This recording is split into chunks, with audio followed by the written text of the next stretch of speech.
Welcome to Sunday Funday. Hope you guys could like and share this out. We got some great interviews today, but our special guest is Mike VanDuzee. And we also I have a co-host today. I got Juby, which is Juliana. And you never know, maybe you might see Lily, her daughter, come on for a second. That's Farmer Lily. And then we have at 8:15, Bake a Leg and Let's Dig It. At 8:30 is Yarn Bar. And 8:45 is Lethalia's Little Hook with Melanie. We have memberships. Memberships help this channel grow. You kind of start to rely on that because we do give out a lot of gifts throughout the year. So it all starts with the Zucchini Club at 99 cents all the way to Joseph's Journey. So check those out. Garden update. Well, I planted some broccoli, cauliflower, cabbage, and Brussels sprouts today. I started my potatoes. So things are progressing. It's good to be out in the garden after not being able to get out of the house last year. The grown potatoes is going to be awesome. I can't wait to show you different variations of growing potatoes in containers. So I'm looking forward to that. Let me see what else I got. Also a note. I did plant my brassicas next to my strawberries, and that's usually a no-no, because they get slugs and stuff like that. But I'm hoping to grow those really fast, and I won't have any problems. But we'll see. I gotta put a couple variations with that. But the main thing is slugs, and you don't want to have slugs eating away at your broccoli and cauliflower and Brussels sprouts. So just, hey, everybody says I got a lot of space. Sometimes it's, a little limited. I got 650 hot peppers to plant and, actually 2,000 hot peppers to plant. And they're growing really well behind me. So, okay, here is my co-host of the evening. And this is Juliana. Hey, Joe. How are you? I'm doing really, really well. Thank you for coming on. And absolutely. Juliana is the main reason, because we were talking and we're like, hey, you know what people could I have on? And she mentioned Mike VanDuzee at Keep On Growing. And I was like, he goes hydroponics. I'm like, you know what? I have always been afraid of hydroponics. I just never. Don't be afraid. Don't be afraid. And I think if we asked everybody in the chat, I think 90% of the people have no idea. They're afraid to take a step too. So we'll take a little, we'll see in the chat in a little bit. But Mike VanDuzee is in the background, so we're going to welcome Mike right now. Here is Mike VanDuzee from Keep On Growing. I'm going to show everybody for a second where you guys can find Mike before we start, because I will totally forget. You can find him on Facebook, which is right here. There's a note from Juliana. I Keep On Growing, so you can get it. Go check that out. And I think it's by invite, and tons of pictures, tons of insight, tons of questions. You're going to get a lot of. So go on Facebook, check out Keep On Growing there, and on YouTube. Hello, and keep on, and on YouTube, you can find them right here. Anyone can grow, cheap and easy hydroponics. Keep On Growing with Mike VanDuzee. And tons of stuff. Let me see his lives. So, look at that. He's live right now. He's live with us. And that's a great thing YouTube is doing. And check out his videos. I appreciate that. And subscribe. So, Mike, I asked the first question, Juliana. All right. I told Juliana she has all the hard questions. I'm not going to do anything. He's like, if you say yes, you have to come with me. I'm like, okay. He goes, you have to ask all the questions. I'm like, okay. Nah. Right. No hard questions. Dear Mike, teach me everything and go. No. So, Mike, what's the difference between hydroponics and aquaponics? Hydroponics is just growing in nutrient solution, just water with nutrients, and aquaponics is growing with fish. And a lot of people always ask that because they see us. I do hydroponics. I tried aquaponics a couple of times, but like you were saying earlier, even you, Juliana, you said that the initial hydroponics, if you never looked into it before, if you go down the rabbit hole, all of a sudden there's a lot of stuff to buy. There's a huge learning curve. And then if you go even deeper into aquaponics, then you get fish as another, like a living animal involved with it. And some people think it's just as easy as like, we've got our hydroponic set up, just throw some fish in there.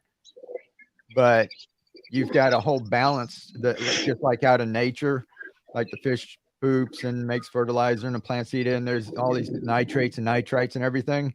And the levels are all balanced and nature knows how to do it. And when we put it in a system ourselves, we have to keep everything balanced. And if you don't do that, if one gets off or the other, like all the plants die, or worse yet, all your fish can die.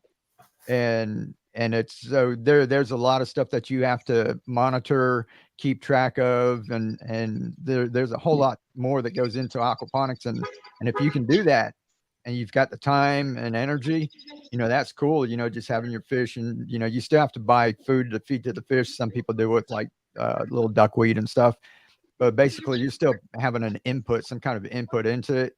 So unless you're like trying to grow fish too so that you can eat the fish and then eat the plants too, if you're doing it just mainly to grow plants, then it's usually not worth the time and effort. Now, what is your favorite vegetables to grow? What's your favorite thing to grow? It looks like lettuce, because that's the I know. It's yeah. Well, she knows pak choy. Pak choy. But those are awesome. They're easy to grow.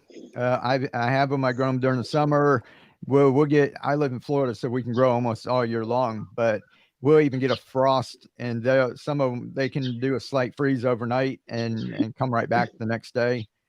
But just eating, you can take it and put it in everything. We don't even like cook it a lot of times. I just go out whenever I have soup and just cut some, chop it up, toss it in. It wilts, and then stems are crunchy. The leaves, they wilt like spinach. So we love growing all kinds of greens, but that's part of our whole system. Is I'm trying to teach people the easiest stuff to grow, so they just have fun with it and they just keep doing it. And right now I'm doing a couple tomatoes and peppers in that, but 99% of everything I grow is like all kinds of leafy greens, because I can grow crops over and over and over again in the time that somebody, just grows one tomato plant. Now you have limited space too, right, Mike? You have limited space that you grow everything. Oh yeah, when we first started. If I knew this back when I first started the journey, we were ranch hands, and we lived on a 300-acre ranch. And what we would do is we'd take care of like horses and donkeys and peacocks and all kind of animals. And that when the owners they had an RV and they would like leave for a month. So we switched out rent. We got like free rent, and we took care of all our animals whenever they left. Then we like ran the ranch, and we got a home on a pond, and we were all by ourselves. It was like, acres and acres, and we could have grown stuff all over the place. But every time I tried, it was like the peacock, everything would be growing great. And then all of a sudden the flock of peacocks would come by and just ravage everything, or deer or possums or just something. So I brought everything up on the porch. We had a huge porch, and we started growing on the porch. And when we moved, we were able to take all that with us. It just clean out the containers, toss them in the back of the van. Just like a hurricane came through, all we did was dump some of the nutrients out, picked up all our containers like this, brought them in the house, rode out the hurricane, and then took them back out. So there was trees down and shingles off the roof and siding off, but our plants made it. And so we took our garden back outside. So what do you call it? We moved, and we took it all with us, and we moved into a small house. And that's what I keep getting these comments like, oh, I want to come visit your farm. And I'm like, I don't have a farm. I don't know if they've seen like an old video, but I'm like, I have like, our house is like 1,000 square feet. It's like small, and we have a tiny yard, and our Chihuahua still needs room too. So we can't like, cover everything up with plants. I think it's a testament to your videography skills, because even myself, knowing what I know, I definitely feel like you have a more larger area than it. And like when one of your recent videos, you showed everybody like, this is all I have, and it definitely seemed like it was far more expansive than it it is, I guess would be the word. So I just think you have excellent videography skills, sir. Well, thank you. Yeah, look, it took a little bit of care, you know, coming from Stop like, being good at what you're doing, okay? yeah, you know, we came from, like I said, if I would have started YouTube back there on the pond and I knew about it, my channel didn't really start taking off till I came up here. But if I was doing this back there, I could be doing videos now on a big pond. The sun, you know, came up over the pond and that, and wildlife was running around. When we were filming, you know, deer would just like run by, or a peacock or something. So, but now we're in the middle of the city. What I film is, that's what I'm really careful. I just film certain spots, because if I move too much, my neighbors are all there, and I have to, you know, I don't want to get my neighbors in the videos, and they have kids, and we don't want to get kids in there. And we've moved into the middle. If I can do this here, what we did was we moved in the middle of the city, and within a few miles, we've got a police station, a fire station, a hospital with the emergency vehicles going all the time. We're quarter mile from like a highway, and the major highway that goes around Jacksonville, we're only like a mile from there. Major airports. So what I'm hearing is anyone can do it, no excuses. Right, exactly. So we're out there, and then while we're filming, that's why my filming has just been, you know, just filming a little bit and then coming back in here and doing the audio, because every 2 seconds out there, you know, there's beep. So yeah, if I can do it in this little tiny space in the middle of the city, you know, everybody can do this just about anywhere. And that's basically what we're trying to do, is just get everybody excited where they can, you know, at least do a little something. So Juliana, how long have you been following Mike? We found you somewhere in the middle of the pandemic, the 2 weeks that lasted 3 years. So don't remember exactly when, but my daughter found you, and we started, and it was back when we saw a whole bunch of like your milk cartons, your half-gallon almond milk cartons in that container that you had in the backyard.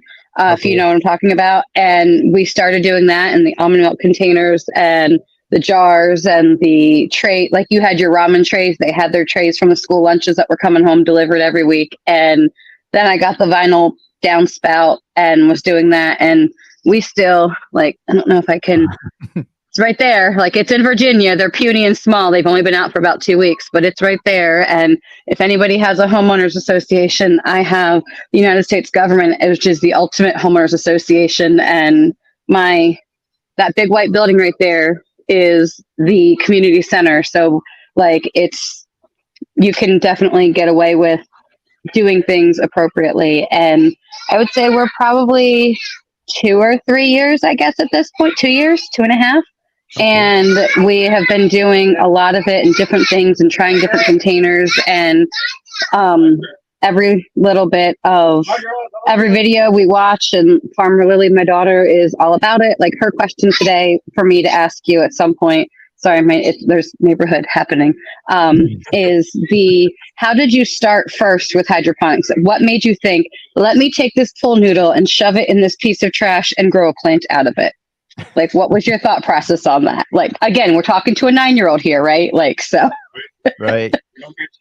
Well, just as far as hydroponics, I always wanted to grow, you know, gardening ever since I was like a teenager, you know, trying to dig up a little spot in the yard and trying to grow. And then when I got on my own, and me and my wife were trying to do it, I'm not the best gardener. And that's what I'm trying to show people, is I don't like weeding and tilling. And there's some people who love being out there and digging in the dirt and smelling it and all of that, playing with the worms. And, you know, I don't mind it once in a while, like once a month or something, but I don't want to spend all my time out there. And we were trying to do gardens. I was doing square foot gardening, bio-intensive, just all the different types. Right. And we were trying it, but then we were on the road all the time. So me and my wife, she would like paint and do murals and do all kinds of stuff all around the state. So we would be gone for weeks at a time. And we'd come home, our garden would be going, and then something would happen, and, you know, we'd come back and it'd be trashed. So I got into hydroponics. And just like we were saying earlier, you start hydroponics and all of a sudden you're like, you know, we were broke when we first started. All our money was going into our business. You know, we were just starting up. Every bit of our money was going back into the business. So we couldn't buy a lot of stuff. So I was trying to find out, you know, cheaper ways to do it. So That's what anything I could find. If it looked like a tube, Keely was like, hey, that, downspout looks like it. At first we used the 4-inch round sewer pipes. And I saw a video where somebody had like an NFT system set up like it. And I said, I'm going to use it like Crackkey. And we were just looking for different ways. We just about everything out there we tried, and then we took little pieces of everything. So like how we take the microgreens and then we take that and put them in the pool noodles. That came from the biointensive farming where you don't go out and plant a whole lot and then come back and thin them out. Is they do all their planting in small containers. And then as they grow, they take the best of the best and transfer those, grow those a little more, and then transfer those. Yeah. Cool. Like those Keely, his wife, painted that and sent it to Lily, but these are the microgreens he's talking about. And if I can do this one-handed, this is one of Mike's. It has a paper towel underneath. There's full of water. The water waters the dirt that's in here. The microgreens grow up, and you can pluck them when they're a little bigger, one at a time out, and then put those in the hydroponic systems that he talks about. And for anyone watching who doesn't know, Crackkey is just a method of hydroponics that doesn't include any kind of pumps. It's just the item is in the water, the nutrient-rich solution. So, right. If you're unfamiliar with it. Yeah, it's just something. So we were just looking for containers, and I saw people building like out of wood and lumber and plastic and filling up these big pools, like 60, 70 gallons worth of nutrients and putting plants in it. And I was like, that's a lot of nutrients for some lettuce. So we were looking for smaller containers, and the round sewer pipes would roll around. So Keely was like, well, those gutters look like it, but there's nothing to seal the ends. So we had to figure out some way to seal up the ends, and then this would hold the nutrients. Like, see how she's got them bent right there? That's how we started. So we just take the plants and put them in here. And most people are growing microgreens right now they will grow these microgreens. And then this is about what they would do. These are radish. They're spicy. They're purple radish. But now they would come through and just cut these up and then sprinkle them on their food or their salads and that. But you go through like a whole lot of seeds, like, for that, this would only be like me and Keely, like one meal, sprinkling it on something. But there's actually hundreds and hundreds of plants in here. So what we would do is we had microgreens growing all the time. And instead of like sprouting plants to put in the downspouts, we just came over, like Juliana was saying, we just pulled them out like that, with the little root still hanging off of it. You're better at the internet than me. Yeah, I did about 100,000 of them. But, you're a professional. What can I say, right? But we had the hydroponics has something called a cloning collar, and that was more stuff you had to buy. You had to buy net cups, cloning collars, hydrogen, all this other stuff. And I was like, and then wash and rinse and go through this whole mess to grow some plants. So I had the pool noodle. Keely was like, why don't you try that? We went through like craft foam, yoga mats, just anything we could get our hand on that would hold a plant until we figured out it's not a grow medium like rock wool, where you take a block of rock wool and the roots actually grow through it, and then you plant that whole thing. This is just holding the plant by the stem. So we're like, well, it's not a grow medium, so you just need something to hold it. So we found the pool noodles were only $1. It's $1.25 now, but at the Dollar Tree it was $1, and I could cut them up into about 50 pieces. So it came out to like 2 cents a piece. So I was like, well, I can handle that, so that's how we got started with, with the little pool noodles on there. And now this past week, I actually just bought one at Walmart for 97 cents. So Really? Walmart is now cheaper, and it has more color selection if you care about the aesthetic of your garden, that you can get more colors, and it's 97 cents at Walmart versus $1.25 at Dollar Tree. That's crazy. Yeah. I'm gonna have to check them out because I saw them at where did I see them, like Lowe's or something, and if there's a discount, I'm gonna find it. I'm just saying. Cool. Yeah, let us know. That's why we have a little group, and we just let each other know. And I'm gonna have to go check Walmart because I have to stock up once in a while. You know what's crazy? Today I went to Lowe's and I seen a broccoli plant for $5.75 for one. Yeah, one. Right. One. Yeah. Exactly. It's nuts. That's why, when we went a couple of years ago, and you're getting like a 6-pack for like 3 something and coming out and you have all these plants for $3. But like you said, the prices have gone up, and you're talking about, and something like that, hundreds of little plants in there. So you can still eat the microgreens. You can eat half of them if you want, and you can take the rest of them and plant them out. But we like to keep them growing all the time. That way we plant them out. And then if something happens or something goes wrong, or you eat them or the bugs eat them or the squirrels do, you just pull those out, clean out your container, and you have some more to go right back in. So you have the system going over and over. Whereas like traditional gardening, we're used to like everybody waiting for the last day of frost and getting out there and planting and everything. And then everything comes in at once, and then you're done till fall. And then, same process over and over again. And whereas this, it doesn't matter what day it is or what week. If it, something happens to it, you just go on over and put your microgreens, just put some more nutrient solution in and just pop some more in and just keep going. Yeah.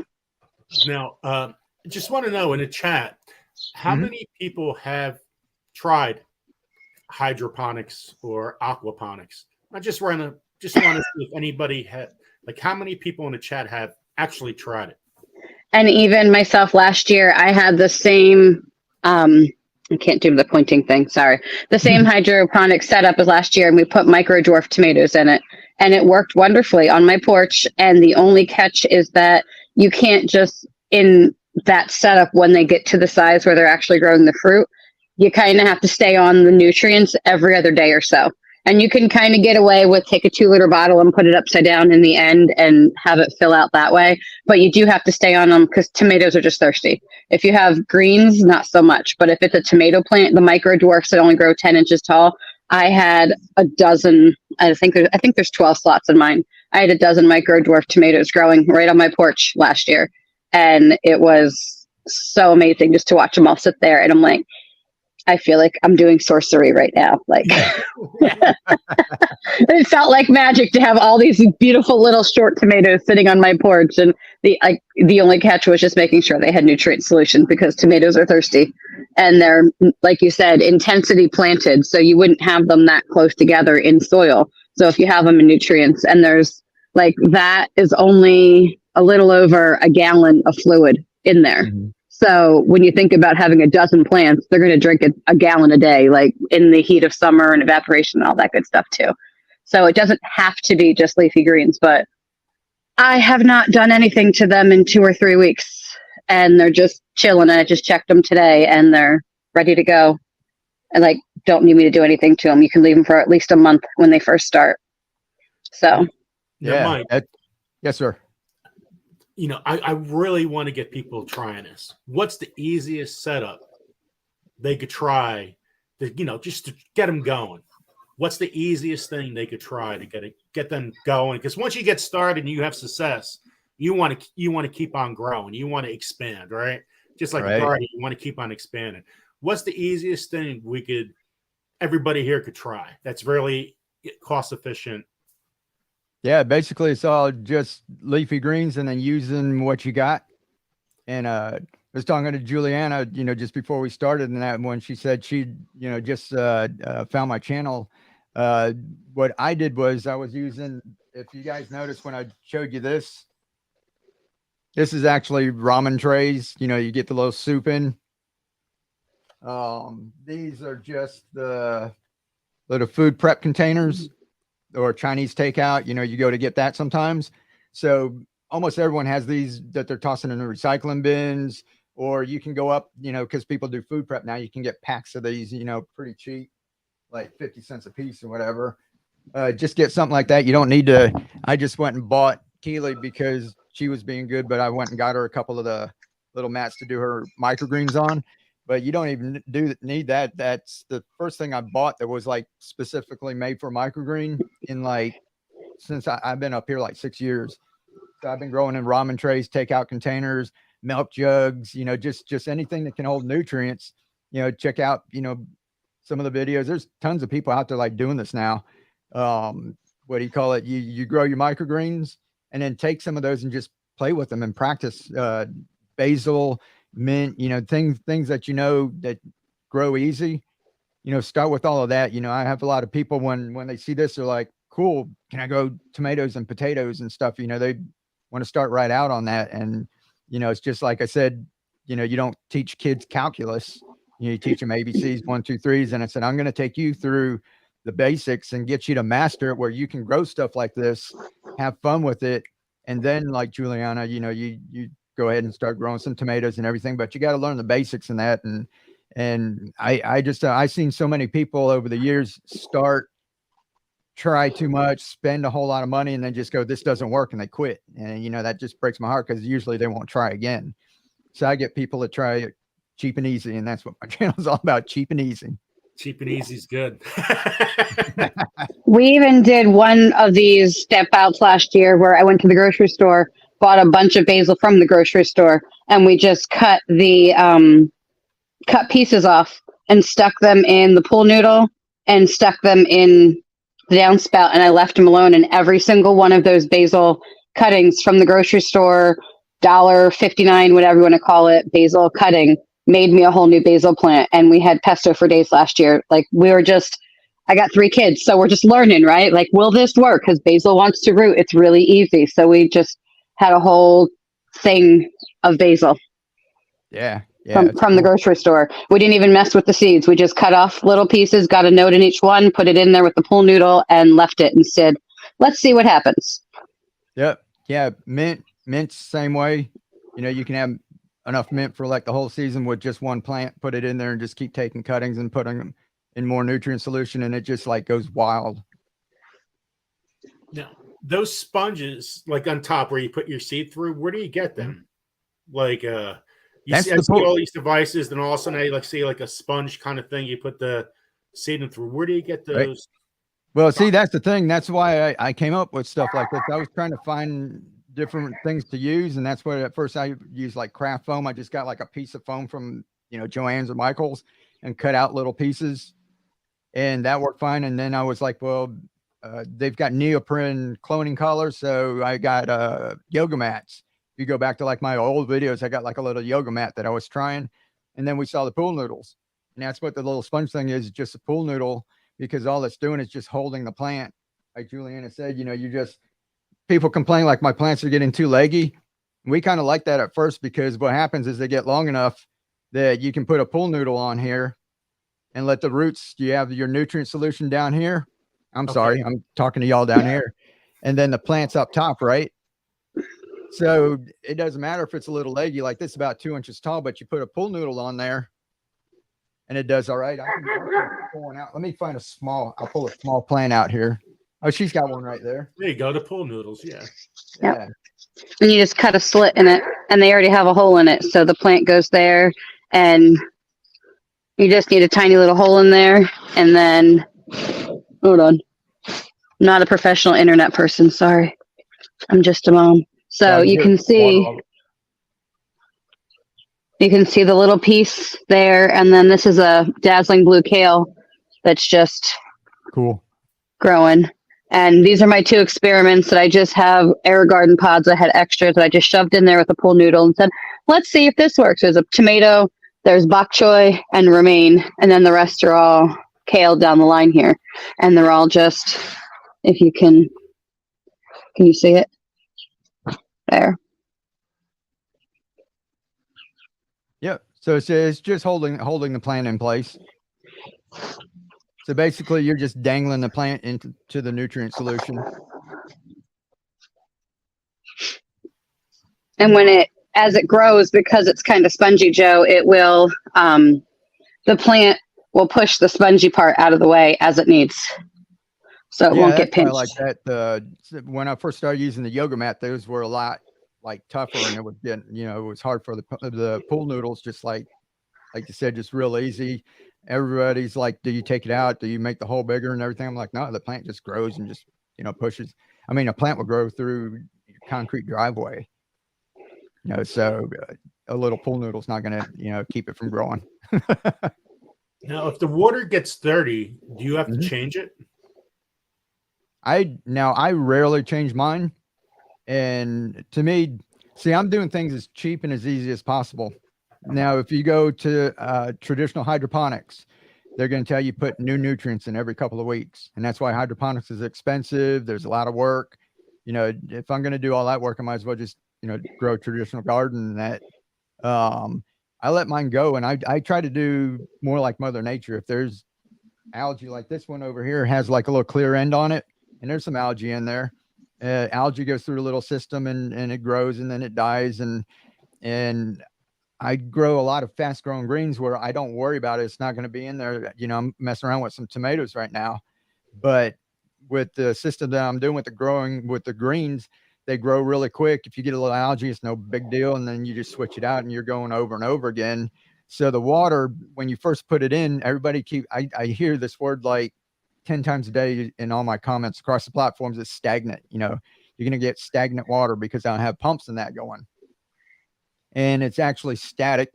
It's just not moving. But stagnant means it's got to have like organic material in it that breaks down and, things grow over time and all of that. And really you have, clear water with some nutrients in there. It's going to take a while for anything to happen. Like some of the roots will die and get in there, or a little bit of algae will get growing, but it's not really stagnant. It doesn't smell. If you try to use organic fertilizers that actually have organic material in it, within a couple of days or a week, it's going to smell pretty bad. But as far as this goes, you put that in there. I've got some kale. If you look at, like, I'm experimenting with different things, and I've got like these Mylar bags. They're big and silver. I've got some hanging up and I'm like growing in them. If you look at my channel, I've got some kale growing in it right now, and they're at the baby green stage right now. I could actually go and start harvesting some of it, but I'm just letting them go. But I haven't done anything to it. I took them, grew them like this, put them in there, and just left it. There's no watering. They've been in 1 gallon of water in each one. No work, no nothing. I just left it there, and it's been there about 3 weeks now. I can harvest them, put them in our salads, and I'm just going to let them go because there's still like over half a gallon of nutrients in it. So you're talking about growing a plant and using like a quart of water. Now, what kind of nutrients do you use? Is it different per each vegetable, or is you use it as a universal? No, I do mine all across the board. Like, so my channel is, I'm trying to make things easy. I tried a whole lot of different stuff, and right now I grew a couple things with the Maxi Grow and stuff. I use Master Blend, and I'm experimenting a little bit just to show people a couple different things, just like the Mylar bags, and just I've got a couple tomatoes, but if it wasn't for people constantly asking, I would still just be growing greens with my Master Blend over and over and just keep this thing going, because then I have like a virtual salad bar out there almost all year long. And I can go buy a tomato or something. The bad thing is when you actually grow something, you spend a lot of time and effort, like you said, and then all of a sudden something happens to it. And then if your season's over, you're over, right? You can't just say, I'm just going to replant a tomato and start from seed. So the greens, if something happens to it, clean out your container, grab some more, put them back in, and just keep going on over. That way you have, this seashow, pak choy, lettuce, mint, spinach, all of your lettuces and that. You've got these things growing all the time. You can grow a couple tomatoes, you can grow a couple other things, but I would, keep these things in there, and usually these would be sitting in my refrigerator, and I'd use some of them, and then the rest would get pushed in the back and then end up out in the compost pile. Yeah. It's nice. I will say we use Maxi Grow just because we can buy it in a small bag and it's affordable, and we move every 3 years. So if the movers don't want to move it, because it's kind of in that fertilizer category, Right. Certain movers will move it and others won't. So just for the budget aspect of it, if it has to go by the wayside, like I can replace it easily. But this year I'm going to get a bag of, is it Maxi Bloom, and try that like when the tomatoes become flowering, and see if I get a different yield versus the Maxi Grow. But they grew fine, and they were on my porch and technically got less light than they probably should have for a tomato. And I still got like a pint of tomatoes off of each plant. Wow. On my porch, in my patio, from a micro dwarf. And like, for all intents and purposes, I've done everything wrong, meaning they only got 3 to 4 hours of sunlight. They were on the porch. They were planted closer together. I got 3 kids. I wasn't always on top of the nutrients. Like, it was very forgiving, because as long as it didn't go bone dry and you didn't cover the air roots, which if you watch Mike's channel, he'll teach you all about the air roots. As long as you don't cover those 2 mistakes, everything lasted and worked. Now, what is the NPK of the Maxi Grow? And I don't know. Hold on, it's right here. Not prepared for this. Yeah. 10, 5, 14. 10, 5, 14. Okay. Yeah, and I'm testing some of that right now. And some stuff I So- got, it grew fine. And the master blend that I use, it just worked like a whole lot better, you know, as far as what I'm growing. Right. Ours is 4-18-38.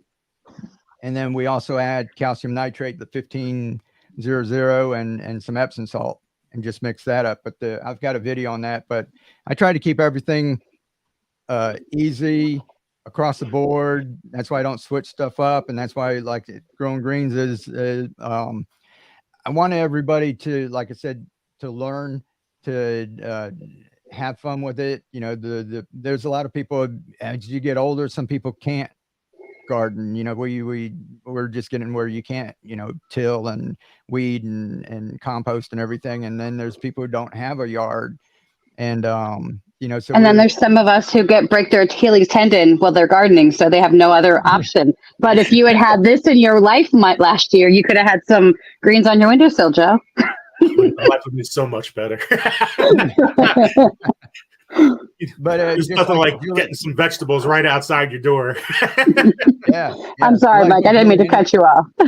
That's all right. It's but the purpose of my channel, like I said, I teach you basics, and just like Juliana's doing, you know, like I just use master blend and I just do like the greens and that, and then she takes after she learned the basics, then you know she tries different things, different nutrients, different tomatoes, and you know, and you work your way up. So that's what you know, I could do 100 different things, and there's all kind of videos I could do if I just wanted to make a video and get views and everything. But I run my channel with a purpose, and what do you call it? When I was first starting out, I was showing people how to do this, and I put in a group, and it was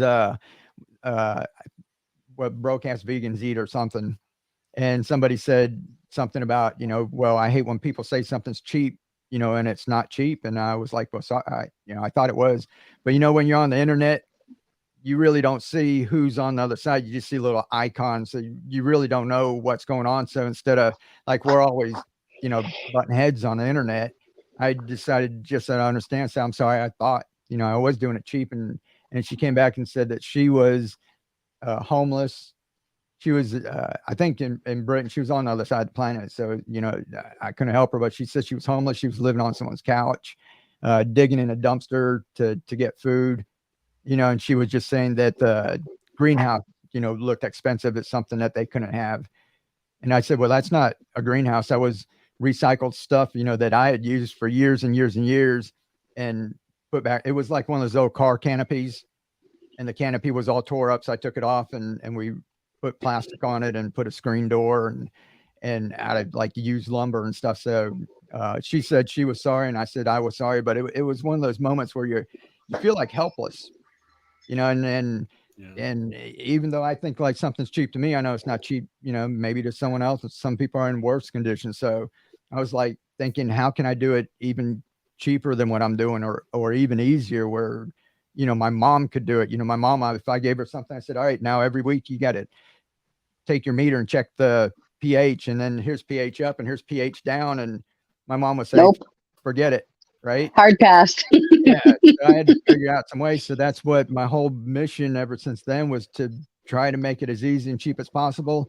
Instead of, I get like people 2, 3 to 10 offers a week from people wanting me to review products and send me products and to sponsor my channel and to do all of this stuff. And I've had like a handful of products, you know, like 5, you know, on my channel in like 6 years. I just don't do that because it's not, you know, my goal is to help people get started and to do it so that, you know, we can help the neediest people out there, because I figure if we can help them, everybody else, if you know, aren't in that boat, at least you can learn, right? And it helps, and it doesn't leave anyone behind. You know, if I start out at hydroponics where it costs about $1,500 to get in, and it's going to take a month to learn everything and all of that, you know, we kind of leave a little bit of people behind, and I want everyone to learn how to grow. And that's why, you know, I started to think about me being the dumbest gardener, because if you can see what I've grown, if you look on my channel for the last 5 years, and if I can teach you at least that much, and everybody can know that much. And like Juliana, then you know a little bit more. If I have the satisfaction of knowing that, you know, everybody knows more than me, then everybody knows how to grow some of their own food. Mike, And I was going to say, Joe, if I shortcut it all, if you can buy a 2-pound bag of nutrients for $15-20, you have a milk jug at home, some seeds, and $1 from the Dollar Tree or $1.25, wherever, of a pool noodle, you can grow plants all season long. The more milk you drink, the more jugs you have, the more you can put out there. And I mean, it's $30 or less entry startup, and that those nutrients will carry you through a whole season, if not 2 or 3, depending on how many containers you have. So what he's showing really is low cost. It can be a spaghetti sauce container. It can be a milk jug. It can be a juice container. Anything you have that will hold liquid will work. And it doesn't have to be the size of the hole at the top. You can put the lid on it and turn it sideways and cut a hole in it too, so it works sideways, and lay them down if that's the case. So you just kind of have to think creatively in what do you have, what's laying around, what can you do. As long as it's waterproof, it should work. Well, I love this for growing hot peppers because you could just put them in. We did that last year too. Go, it's so much easier. My child may have grown a Peter pepper on the front porch for the mailman last year. Because it was the most unique, beautiful pepper she had ever seen in her whole life. And we're just going to move on, Joseph. It's a family show. Be quiet. Well, you know, so we've done that too. Pepper challenge. We had Peter peppers. We had the Baker's Creek micro bells, the little teeny tiny bell peppers that are this big in them. We've had micro dwarfs in them. We've put all kinds of salad, lettuce, Swiss chard, you name it, like, as well as all the microgreen typical. Like it all started with us because I could not get salad in the grocery store during the pandemic. And my 11-year-old at the time was like, was at 9. She's like, "Here, Mom, I found this for you. Here's your answer. Grow your own." $45,000 later, it's like a whole house setup. And I was like, "Nice try. Thank you for thinking of me. Try again." And then she found Mike's channel, and you know, it's been smooth sailing in the sunset ever since, right? Juliana, you didn't have grown that tomato fun next to that Peter pepper plant, did you? No. No, I did not. But you know, I don't think that one would have fit in there. But yeah. Mike, you wouldn't believe this tomato. It's kind of crazy. And again, it's not made for this kind of channel. It was Joseph had an adult themed package of peppers and tomatoes last year, and I bought them all. And apparently after surgery, I planted them all and then changed the names on all the package to punk myself on pain medicine. And I'm growing stuff. I'm like, what in the world is in my yard? Where did that come from? I didn't plant that. Like, dang it, Joe, what's going on? Like, and then I'm panicking because I gave my neighbors all my extra seedlings. Like, what? Who did I give what to? Because I had them all labeled and they were not what was in the cups. So, yeah, fun times, right? Sharing is caring. Yeah, that's cool. Sometimes I do, like, I've got a bunch of microgreens. I'll plant out like 12 of them at one time. Right. And I've got these labeled, but sometimes I don't even label it. You know, like, how do you know what? I said, well, when they get a little big, you know, then I play a little guessing game, you know, is it the pak choi or is it the broccoli or what? And yeah. And it's just, and I have several of the downspouts that we made that have like 3 or 4 holes in them that are going to go to my next door neighbors back here to their kids. So probably this week or so, the ones that were growing in that frog container from Keeley, we're going to take those out and teach the boys next door on how to do it. So they're going to have their own microgreens on their porch too. Cause when they saw ours, they're like, "What is that? What did you do? How are you doing it? Why are you doing it? Tell me all the things." So their kids are like stair step to mine. So mine are 9, 11, and 15, and hers are 5, 7, and 11, I think. But I have all girls and she has all boys. So we're just going to plant all the things and grow all the things and pretend we're Little House on the Prairie here at our military base. Don't tell anyone. It'll be our secret, guys. Just you, me, and the 100 people watching right now. Yeah. So, and the 8,000 about to view it all. But yeah, so it's definitely something shareable, teachable. Kids love it because it's also faster. It's faster. And I will say the success rate is exponentially higher than soil, because with soil, you have to keep on it and keep watering it. One bad day and your plants are gone when they're young. Where these are, hey, here's your plant, leave it alone for a month. And the kids just get to walk by it and see it. And by the time it's big enough, the kids are invested in it. And they're like, okay, now I want to take care of it because it's big and it's doing things. And I grew that. So they have that, I don't want to say instant gratification because it's not instant, but as far as plants go, it's pretty instant. Yeah. Yeah. Without like getting kids out in traditional garden, you know, the first day is like fun and that. And then after a couple of weeks, you know, go weed it or whatever. It's like, It's 100 degrees and the bugs are everywhere and the sun is out. And you're like, yeah, no, mom, I'm going to play video games. But right. Now, Mike, do you sell anything on your site? Any kind of products or anything? No, sir. I just, I used to sell, I was making those. I'm like extremely thankful, like during COVID and all of that, you know, it's my wife and I, you know, like I said, she was an artist and I would like remodel. So I was doing like handyman work and building things and doing kids' rooms, and she was painting murals. And like lockdown came and you know, we were going into people's houses, and it's like your business that you've had for like 20 years goes from here to zero in 1 week. You know, everybody calls and cancels, and you can't blame them because you weren't allowed to go anywhere. You couldn't go in any house. So our business went to zero. And then we were self-employed. So we didn't get any money coming in for like self-employment and stuff like that. So our income went like bottomed out like in a week after 20 years of working. And I started making the downspouts. I just got on there and just said, hey, you know, everybody's stuck at home. You can't get vegetables. And I sold them buy one, get one free. I was only making like $10 like profit, you know, after you buy a box and packing and tape and labels and all of this stuff.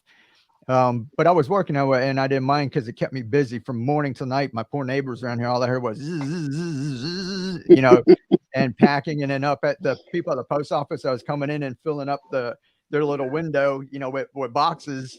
Here comes Mike again. Yeah. And that went on for a couple of years. I sold thousands of them. I was really appreciative. It got us through, you know, I wouldn't have been able to make it.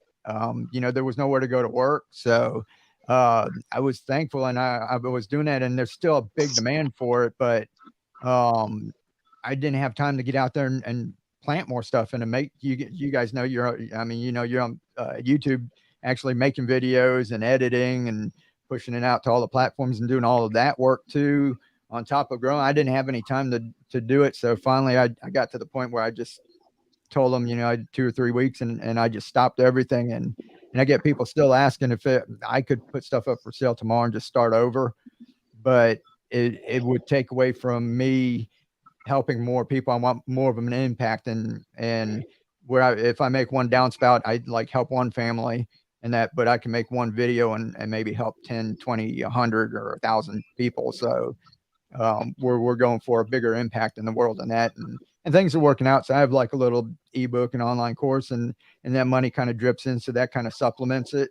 Mm-hmm. So as far as making, you know, physical products, I just point to other people. So now I'm helping more people. So there's other people out there making them. And when people ask me about the downspouts, because I used to have links to, they go, you don't sell those anymore. I'm like, no, but here's someone who does, and here's someone who does, and here's, so now there's more people so they can still get the product. It's just not, you know, me. And everything's just working out. So things are growing and we're spreading our message, and I couldn't be happier about it. I just want to say thank you, everybody that came to the chat. We had about 100. We have about 140 people through all our social media networks. So cool. I really appreciate it. Thank you guys so much for coming. Now, pH factors. How does that factor in with growing anything? Could you grow blueberry bushes this kind of way? Probably not. Not everything. That'd be tricky. Yeah. Things that there's some things that don't like the roots being wet all the time. And some things, you know, do all right. So you're just going to have to experiment. And that's why, you know, what I do, see, I take a beating from all of the people in the traditional hydroponics, because they're like, you can't do that. You need a pump. You need filtration. You need to check pH. You need, you know, to check your EC levels. And I'm like, well, I've got 5 years, 6 years of videos on YouTube that shows I haven't been doing it. So either you're calling me a liar or, you know, you don't. So I said, there's always room. I'm giving you the minimum. So I don't check pH. I don't check EC. I don't have pumps, filters. I'll put a little bubbler in once in a while because people ask about that. But like I said, I want to make it as simple, and then people who can do a little more, then you learn more. So I'm the training wheels. I get everybody going. I got you on the training wheels, and when you get going down the road and you're having fun and you don't need those wheels anymore, they pop off. Then you go on, to something else and go find the other things. But lots of time, if you don't ever learn the beginning, you don't never get to experience all of that. So I've been, I just learned to have a thick skin when people say, you can't do this, you can't do that. I'm like, oh, well, we're doing it. I would give your method a solid 85 as far as scores go. Like if we're in school, I give it a solid 85 because Cool. there's zero wrong with that. It always works. You're passing. You're more than well. If you want to play with pH meters and chemicals and stuff and things and make your life more difficult, and you have all the time in the world so that you can get an A plus, go for it. But 85 is absolutely A-okay by me. It works. It functions. I have food to eat, and I don't have to mess with it. You know what I'm saying? That's a perfect score for me. Joe, as the Garden State gardener, talking to the pine barons, I'm a piney, proud to be a piney from my nose to my hiney. I'm going to tell you, blueberries want well-draining acidic soil. So the fact they want well-draining means they probably would not do well in hydroponics. Could you do it? Maybe, but probably not. You would probably need to go into that A plus AP level courses to make it work, right?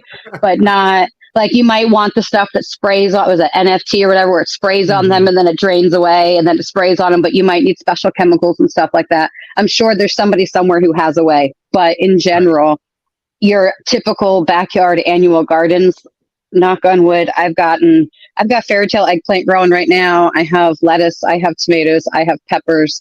Cucumbers I have not done. I've seen people who have done it all this way with these same nutrients that he and I both are using. It's just a matter of what size container are you putting it in. You're not putting a cucumber in a downspout, but if you got a 50-gallon drum, you could fill it up and let it go, and it would go all season, and you can do it. So it definitely is out there. You just have to decide what container do you have and how much are you willing to put towards it. Now, Mike, the water stays pretty cool because I'm thinking Florida, and I see your your vegetables, and it seems like no problem at all. They're flourishing. Is if it gets way too hot, is there any kind of deficiencies in the plant that you kind of get, or they kind of just make it back during the day? Oh, yeah, no, it's now some of them I've got. They're right now we're not too hot in Florida, so they'll wilt a little bit, and then and they pop back up. But if your nutrients get real warm, the roots will die. So you do have to I give everything like lots of morning sun and then afternoon shade. I'm going to have some videos coming out real soon where I've got if you look at my last video, I've got some squash growing in a bucket and we set it inside of a pool. Juliana, the one that you said we put all the milk cartons in the beginning. Mm-hmm. We keep repurposing stuff over until it turns to dust. We keep using things. So that same frame has been 6 different places in our yard, and now we put new plastic in it, filled it back up, and now it's a little cooler. So we've got water in it, so you can set your containers in it, and you've got more mass, so it's going to keep the water cooler. So I'm going to go over all that. I'm working on that because I didn't really need it here. I keep stuff in the shade, but there's some people growing in Arizona and stuff. So I'm trying, like I said, I'm trying to remove excuses. I'm trying to, some people go, it's too hot here, or I can't do this, or I can't do that. So that's why I'm doing experiments right now, just having fun. But if it was just me and I wasn't running a YouTube channel and trying to help people, I would just have these greens growing all the time and just going, microgreens here to there and over and over. So I'll have some videos coming out on that, but you do have to watch it. You can't let the water get up to 100 degrees or something, and I have a friend who's in Florida in a hotter place than you, and she might freeze her nutrients in an ice cube tray and put them in her containers and stuff. And I'm like, that's too high maintenance for me. I'm gonna need to find some shade or some shade cloth or build something. But she does. She has a specific ice cube tray. She has it well marked so her kids know, don't put that in your drink. And she freezes her nutrients and goes out every day at noon and drops 2 or 3 ice cubes in each one just to keep the temperature down enough without diluting the nutrients down. Because if you use just ice cubes, you can, but then you dilute your nutrients, and you don't want to do that per se. So that's what my next couple of videos are going to be about. She's got to watch, because now the containers, your nutrients stay in here, but they sit inside of a big pool of water. Then I got a little fountain spinning around. So that stays cool. You could even like freeze milk jug, just water, not your nutrients, and set it in, and your Yep. nutrients stay self-contained in here. So you're not like throwing nutrients, you're not going to dilute. So this is separate from you're actually using a big pool of water instead of, trying to get I saw people with like big gallons of 55-gallon drums of like nutrients and trying to cool them off in that. But yeah, there's a whole lot that we're going to get into. It's fun. It's just experimenting. And like we said, we're just trying to make it so that, I'm doing something that's not going to take a whole lot of money or be too, hard to do. It's just scrap wood and some plastic. So now, Mike, like a healthy plant and a very, when you have a healthy plant, there's less bugs and diseases. Now, since it's going through water and nutrients, do you have any pest pressures or bacteria kind of problems in your plants? No, once in a while, I mean, I'll get a little, see, there's some holes in that. Some people look, you look at it, it looks like it's nice. We get a little bit of bugs. We just stay on top of it. You have to go and look, just like you do with aphids or whiteflies or whatever. We get Cabbage moth. Yeah. The evil cabbage moth in New York was the bane of my existence. Yeah. Little cabbage moths. But I was just looking today, and I'm fixing to make a short. It's funny you mentioned that. I'm going to make a little short to put out on YouTube. But one thing we do too is we take our yards and we manicure everything. We try to grow a garden, right? But there's bugs. I was looking out this morning. I saw like little grasshopper, little locusts, babies that look kind of cute. They're all over this plant, and it's just a weed that was growing. And there's dandelions. I haven't cut my lawn. There's dandelions, and there are aphids all over. And there's bugs all over there. Everything's in nature, right? But what we do is we manicure our yard. We get rid of everything. We get rid of all the weeds. There's nothing but grass left. And we grow a garden. And it's kind of like cleaning up your house and putting out a big buffet and saying, here's the good food, right? So all the bugs that normally would be on all your stuff in nature and being one with nature, you destroyed all the food, and they're looking at your thing like it's a big all you can eat buffet. So I try to do things like natural. I leave things growing. If I start to get some stuff like that, I try to get rid of them. And if the plant's doing bad, I don't just trash it. Where I take it and I set it away from my garden and let it go. And maybe it attracts more of them before they get, to my garden. So I put sacrificial plants out and I try not to use, too many. I don't use anything except like a little neem oil once in a while if the aphids get too bad. Yeah. Same neem oil. And for anybody worried about water and stagnant water, the neem oil in your water will take care of the mosquito larvae situation too, depending on where you are. I can't see your comments, Joe, if I'm doing this. So if that's coming up, if you buy mosquito dunks or mosquito bits, that's neem oil on the thing. And if you are doing hydroponics or organic gardening, you just get the neem oil and you can go right to the source and you can spray your plants and or put it in any of your nutrients, and then you won't have a mosquito problem. Guys, I didn't know that's all that was in the dunks. Yeah, well, there might be some that have more, but the ones that I have bought because there's issues in New York where we just were that it was neem oil that's in them, and that will kill it's the same stuff that kills caterpillars, kills the larvae, because that's basically what a larvae is. So you can add that to it anytime you have water that's stagnant or loose or not moving. But if you put a pump, like you said, if you have that little tiny air pump in it, it'll stop that too. But because they have to have water not moving. So if your water's not moving, just put some mosquito dunks, some bits, if you have a small amount, or put some neem oil in it, whatever. And that's all organic and safe and food safe and bug safe and environmentally safe, I guess, ish would be the word there, without getting into all that. Okay. If there's any questions in the chat, just make sure it's all in caps, because it's already 7:59. You're over your limit, sir, and cut. We're already over the limit. So if there's any questions, all caps, guys, all caps. Yeah, and if anybody, Juliana, if you got questions and I'm not here, you can ask Juliana. She's like in our group or whatever, and anything that I know, like I said, we just share information. There's no secrets, and so yeah, you guys can always get in contact and ask questions and figure it out. But we're trying to teach the world how to feed itself. So, just Margie, I had micro dwarf in my whole rain spout last year, and they grow wonderfully. You just have to be a little more diligent on the nutrients when they start to get to the fruiting stage, because they drink way more than your leafy greens do, much faster. Could you Best guys see grow the? light. Could you guys Yeah, see the I- questions Yeah. when I put them on? Okay. I can see it, but what I use right now I just use LED shop lights. Yep. You go in, Same. and if you wait till, well, Christmas is only a couple hundred days away, but if you wait till what is that, Black Friday? All at Home Depots, Lowe's, everybody online, everybody has some kind of shop lights like on sale, like really cheap. I buy some, I stock up on some. I got like a couple of them for like $19, whereas like a grow light or something, it's like $80 to $100. And you can get those all work, but if you're going to start out, especially with microgreens, they don't need much light, and start out with, just some shop lights. The LED is just like fantastic because they don't give off a whole lot of heat and they don't use up a whole lot of energy. So they're cheaper to use.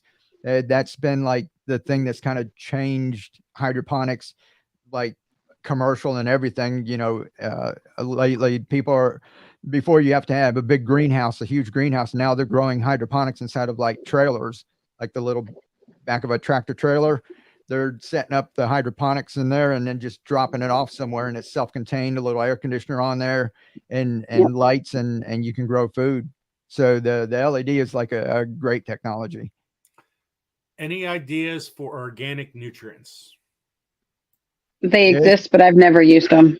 Yeah, you're just gonna have to play with that. It depends if you want to keep changing stuff out. Like I said, that's where everybody gets stagnant from, is just that, that's organic material starts to break down and then it'll start to smell funny. And if you're trying to do it yourself with your own compost, it smells good at first, but then when you put in a little water and a little molasses or sugar or something, you let it sit, for a while.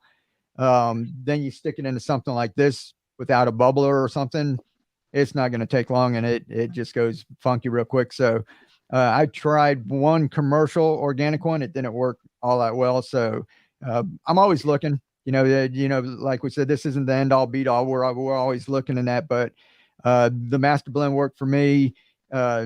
Juliana's using the Maxi Grow. I just grew some stuff with Maxi Grow too. That works. And that one you don't have to mix up. Like I mix master blend, calcium chloride, calcium nitrate, and Epsom salt in that. And the Maxi Grow, you just get it off Amazon, right? Yeah. I was going to say Maxi Grow is a lot more kid friendly too. When you have tiny humans helping, like just fill the little scooper up and dump it in the milk jug and shake. So versus do this, before this, and weighing it out. So it's not that Master Blend's hard, but there's a few more steps involved to me when I was doing this with 6, 8, and 12-year-old kids. So I was just, how can I keep this simple so that I can keep up with it, is how I got the Maxi Grow.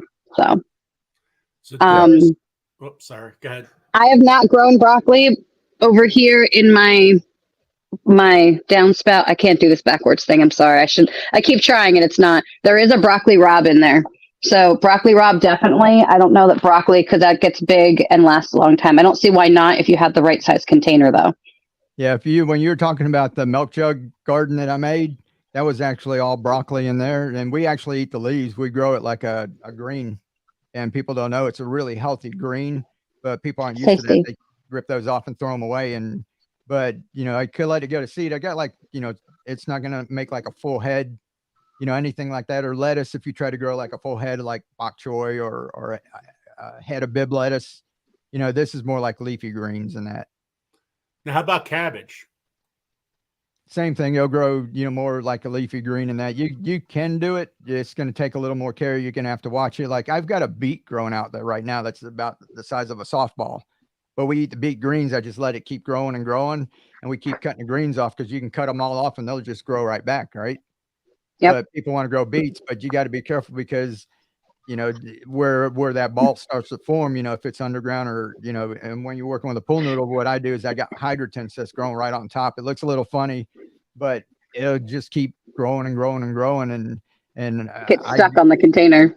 Yeah. So turnips, beets, like all carrots, we eat the carrot greens too. I'll grow carrots like this, but carrots will grow all kind of funky.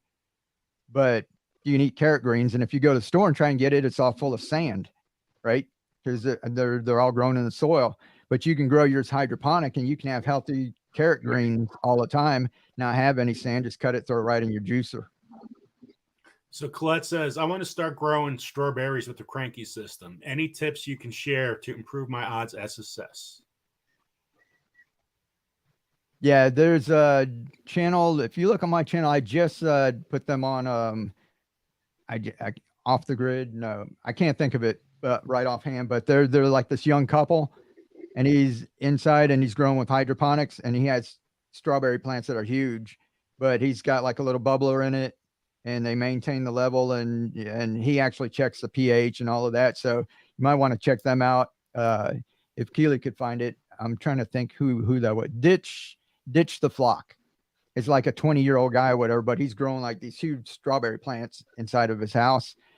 Just in a Crackkey system like this, I've got some out there now, and I've done it before, so I've just put them out there because people ask all the time. They do better to me, like in the drip system, with it's where they don't have the roots like wet all the time. That's what we're talking about. Like some plants just don't like, they like their roots to dry out a little bit in between. And I think strawberries are one of those plants. Juliana, do you have any other questions for Mike? No, I think we kind of covered it all. Like, I was gonna say, I don't know. Hashtag fangirling. What? No. Oh my God! Like, no. It's cool. I'm glad I met you. Keely, I'm waving to you because I know you're back there somewhere. So yeah, she's hiding in there. But we've known you for a long time. And Joseph asked me on, and then he's like, "Oh, I have a co-host. I don't know, you might know her. It's Juliana." I was like, "Yeah, I know her." Your high maintenance pain in the butt friend, yes, but no. No, but that was cool. It's real nice meeting you, Joseph. It's great meeting you too, and I love meeting all kind of gardeners and that. And like we said, and just us all getting out here and just spreading the word and getting more people excited about growing their own food. Get out there and grow something, guys. Keep on growing. I need Joseph to do me a little intro.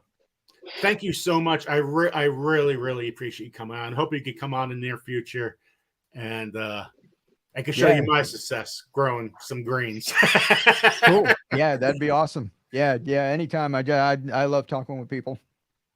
I appreciate it. Well, thank you so much, Mike, and everybody check See out. you, Mike. Everybody check out his sites. I showed in the beginning of the site, but it's Keep On Growing. He also has a Facebook page, so check out Mike on Keep On Growing. So thank you again, Mike. I appreciate everything. Thank you. Catch y'all later.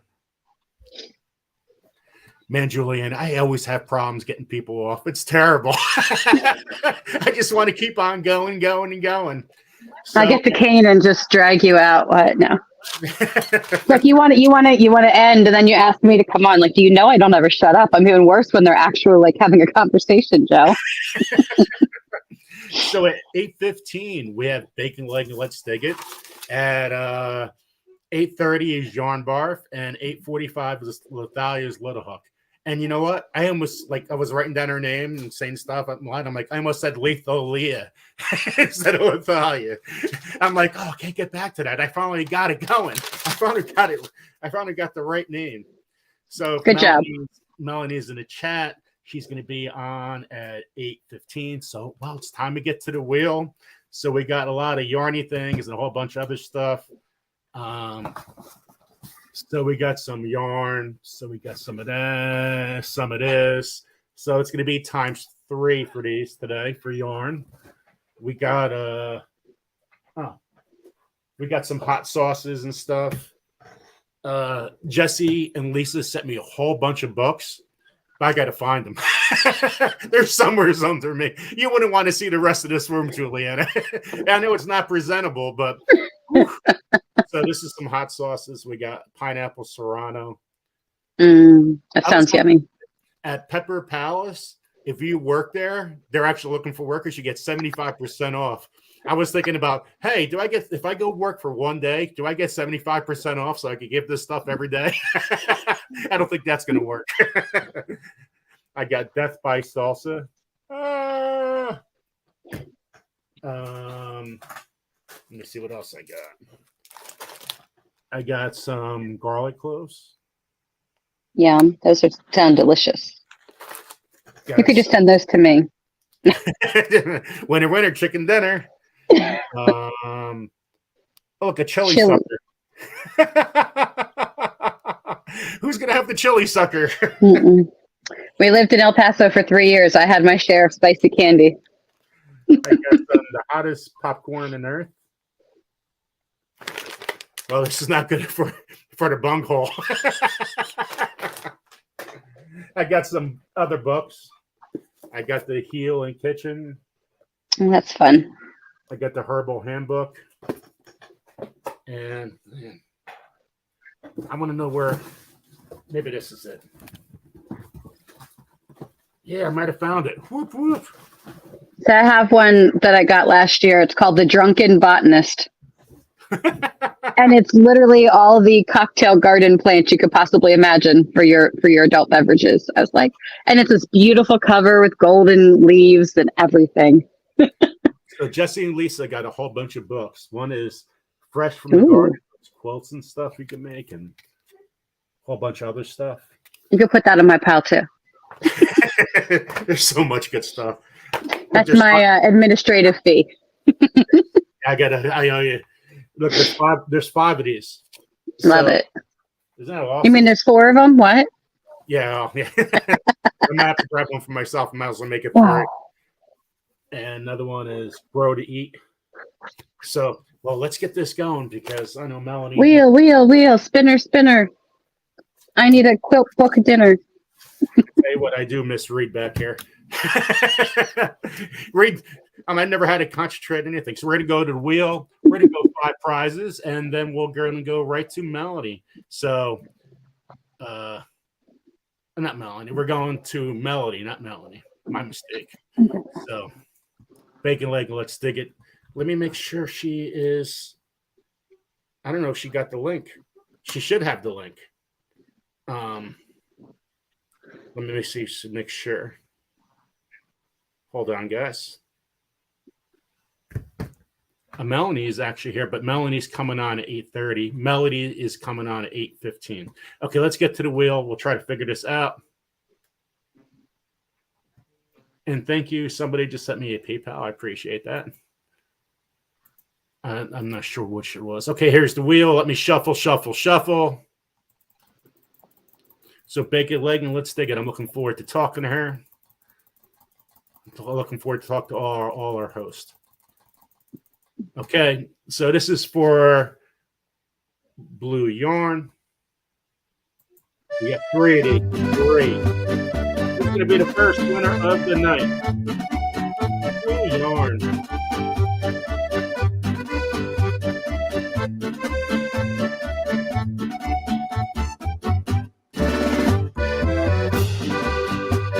Did you guys see that? Handicap Traveler. Juliana, do you see the wheel? Yes. It's super tiny, but I can see it. Okay. So but I'm on your screen. I don't know about those screens. So. Congratulations to Handicap Traveler. And well, let's go right off to the next one. It's yellow yarn. You get 3 of these. It's pretty cool. Let's see who's going to win. So let us know, Handicap Traveler. Do you want yarn? You want to give it to someone else, or do you want seed? Seed. So the next one is yellow yarn.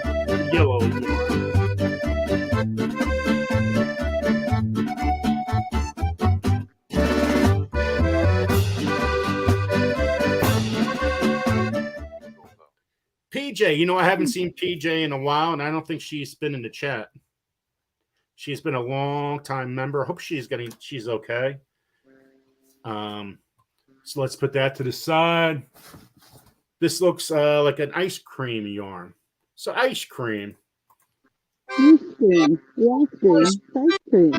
We all scream for ice cream.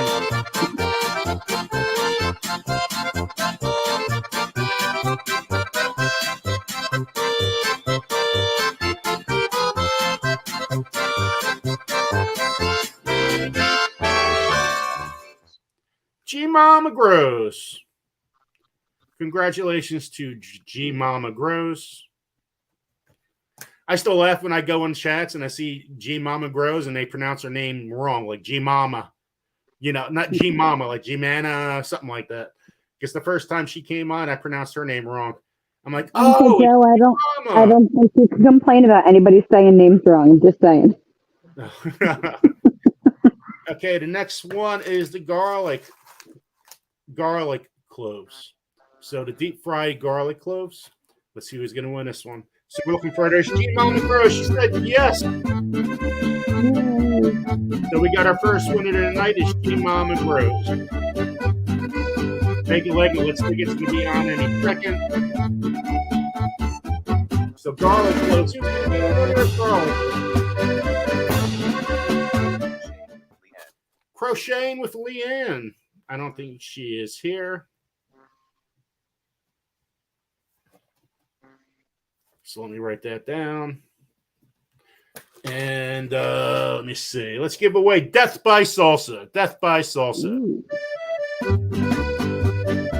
Hey, everything at this place is over $15, by the way, at Pepper Bell. So I looked at the prices. I'm like, wow, that's freaking crazy. This one's $18.99. So you're getting a good value here if you win.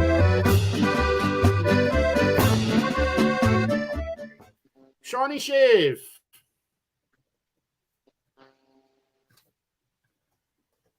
I don't think I've seen Shawnee here. Okay. So those are our last 5 winners. Let's see if Melanie. Hey. So I'm looking for, I know Bacon Leg and Let's Dig It is in a chat. And I don't know why she didn't get the link. Maybe she didn't get the link. Okay, hold on, guys. Let me do some canoodling here. Who are you canoodling with, sir? Hold on. Juliana, talk for a second. Hi, welcome to the Juliana Live Show, where we talk about all gardening all the time. So what are you excited about growing this? We are in your new place of Well, I have a bunch of tomatoes that I've never grown before, in addition to all the ones that I have. So I've got some new tomato varieties. I've had the Get Stuffed tomatoes for like ever from Baker Creek that have the hollow. They look almost like a bell pepper, but the gel is like this weird center structure. So when you cut the end off, it just comes out like that blob of the bell pepper does, is the best I could describe it. And it's supposed to be really good for stuffing with like tuna salad, chicken salad, pimento cheese, something along those lines. And it's a really pretty, just red and orange speckled looking thing. And I'm excited for it. Like, I don't know. It's a very polarizing, love it or hate it kind of tomato, but it's definitely unique. And I've got the Castelluto Genovese, which Right. I've never grown, but I've heard amazing things about. So I have one of those this year. And we are doing our high-speed gardening, super protocols test on the unicorn cherry tomato, because I grew it 2 years in a row in New York, and I'm convinced I must have been growing on top of Fluffy in my rental, because it was grown where it shouldn't have grown. It didn't get enough light. It was out of reach of the hose, so it only got watered when I remembered that I had it. And that thing produced, I don't know how many 5-gallon buckets worth of cherry tomatoes throughout the season from just one plant. So we're going to grow it here in Virginia, and fingers crossed, see if it does the same thing, and we'll keep you posted. But now that Take a Leg and Let's Dig It is here, the Juliana Show can come to a conclusion. Great job, Juliana. Perfect time. Juliana, can you talk? Absolutely, can I talk? Sure, Joe. What do you need? Set me up and I'll knock them down every time. No, Melody. I think everybody knows here what time your show is. But for those that don't know, what time is your show? And tell us a little bit about your channel for those that haven't been on your show yet. Okay, I go live every Sunday night at 9 Eastern. We talk gardening, food, baking, whatever's going on that week. Everybody just comes to hang out. As far as the channel is concerned, it's a lot more baking and cooking, but I'm now trying to do a garden for the woman, Jean, that I'm living with. Now, you got some great news I've seen on your site. What's going on with your new living arrangements? What's going on with your new growing season? Apparently she likes me here, so you know, she asked me to garden, and so that's what I'm doing. I just started, as a matter of fact. I quick got out of the sun and took a shower. I was out there. It's hard because it wasn't my garden, so like I don't know what the soil's like. So I put mushroom compost into their soil, and then mix that. Obviously, I'm not a tiller, but you have to till when you don't know what's going on. So tilled that in, and then some of my black gold soil came here, and we dumped that in with a bag of mushroom compost, got it all tilled. It just seems like it rains rocks, though. I was picking up so many rocks, you know. Did you get hit by the storm yesterday? Yeah, poured. Oh, it poured. It poured. That's what I mean. I feel like it poured rocks. I was like trying to get all the rocks out, and, you know, it not being my garden. I'm trying to figure out, like, I feel out of place. Like, okay, where's this going? Where's this going? How am I going to fit it all in a smaller area, you know? But small, you know, I'm a square foot gardener, so, you know, I have to make it all fit. And like where to enter is kind of on an angle instead of straight. So it's like, I said to Thomas, I said, I hope you don't need to get in the garden. He's like, no, I don't think so. So today I planted some long cabbage, short cabbage, just a few acre cabbage, the red acre cabbage. And then I found onions, Walla Walla onions. So I planted 2 rows of them right next to it. So everything else is going like this. And I think everything else I'm going to plant is going to go that way. You know, so I'm just trying to get my bearings. I feel out of sort. You would think like I never gardened before, you know. Well, I tell you what, you have one of the most, the last 2 years I have been following you, you have some of the most abundant vegetables I have seen on YouTube. You look at your, you know, and, I mean, not to toot my own horn, but I absolutely love growing my own food. I love gardening.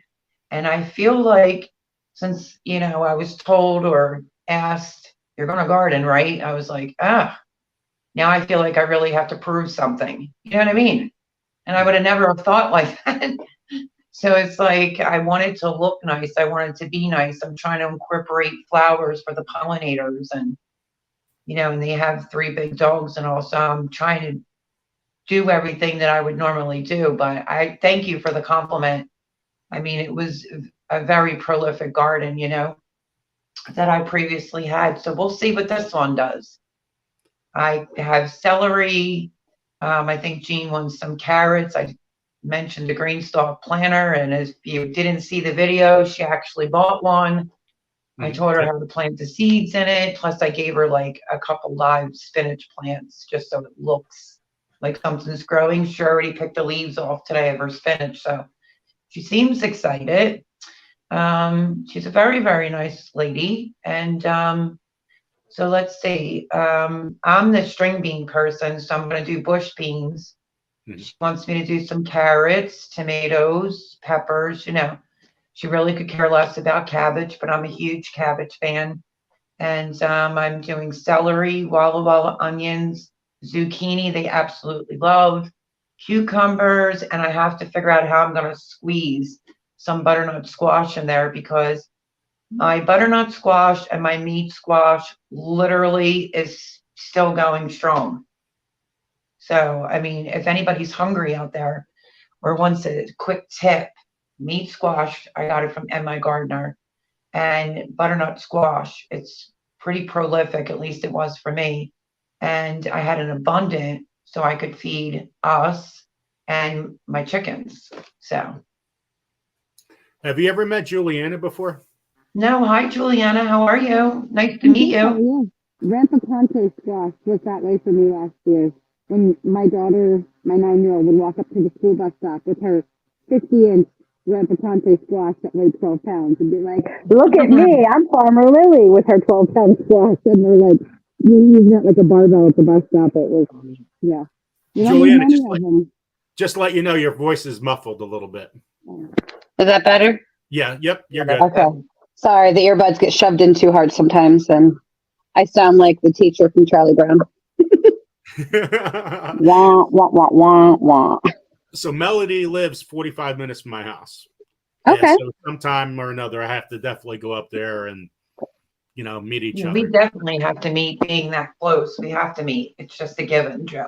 Yeah. We were supposed to meet last year, but somebody broke his leg, so that kind of put the kibosh on it. I don't know who that guy was. You're muffled again.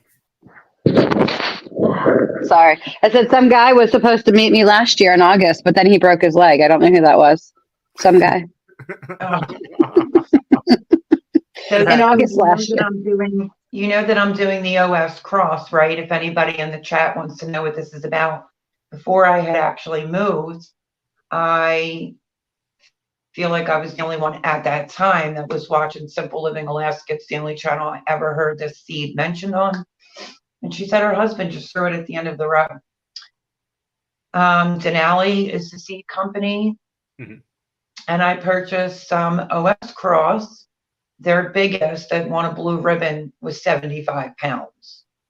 So at the time when I got it, my friend Pam from Join Me in the Dirt, she's in California, and then Darren from Red Silo Homestead bought the seeds. So it's sort of like Pennsylvania, California. I think he's Eastern Kentucky. So we need you in Jersey to plant an OS Cross and see who gets the biggest cabbage out of the deal. Send me one in Virginia. I'll try for you in the fall. Yeah, I mean, it takes a while for it to grow, but to be honest with you, it was so hot here last week. And I planted, I think 3, and they're literally like this big already. And I left it germinate outside, and they're that big already. So I think I'm just going to put it in a pot because their garden, I think, is an 11 by maybe 22. I think he said it's 231 square foot, but I don't know how true that is.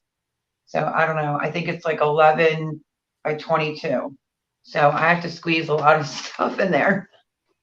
So I'm probably going to put my OS Cross in a big pot. There you go. I think that's a good idea. I look at it like this, even if I don't get a 70 pounder, and let's just say I got like a 25 pounder, one cabbage can give you 25 pounds. If anybody likes sauerkraut, ferments it, compared to all the cabbages you have to keep planting. You know what I mean?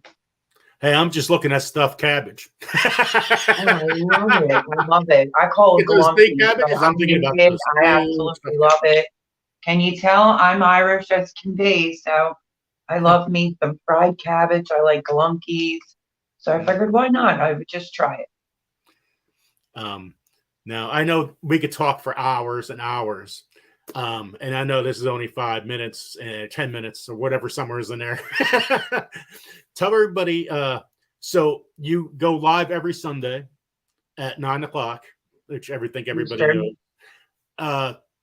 Tell us a little bit more about your channel, and for let you guys know, hope you guys can come on Melody's channel, Bake a Leg, Let's Dig It.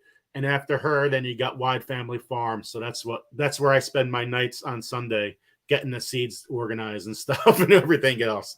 So yeah, Mr. Joe asked me to come on. So, there was a little bit of a discrepancy last week. He was texting me 7, but thought he was writing 8. So anyway, it was just a little mix up. Okay, so about my channel.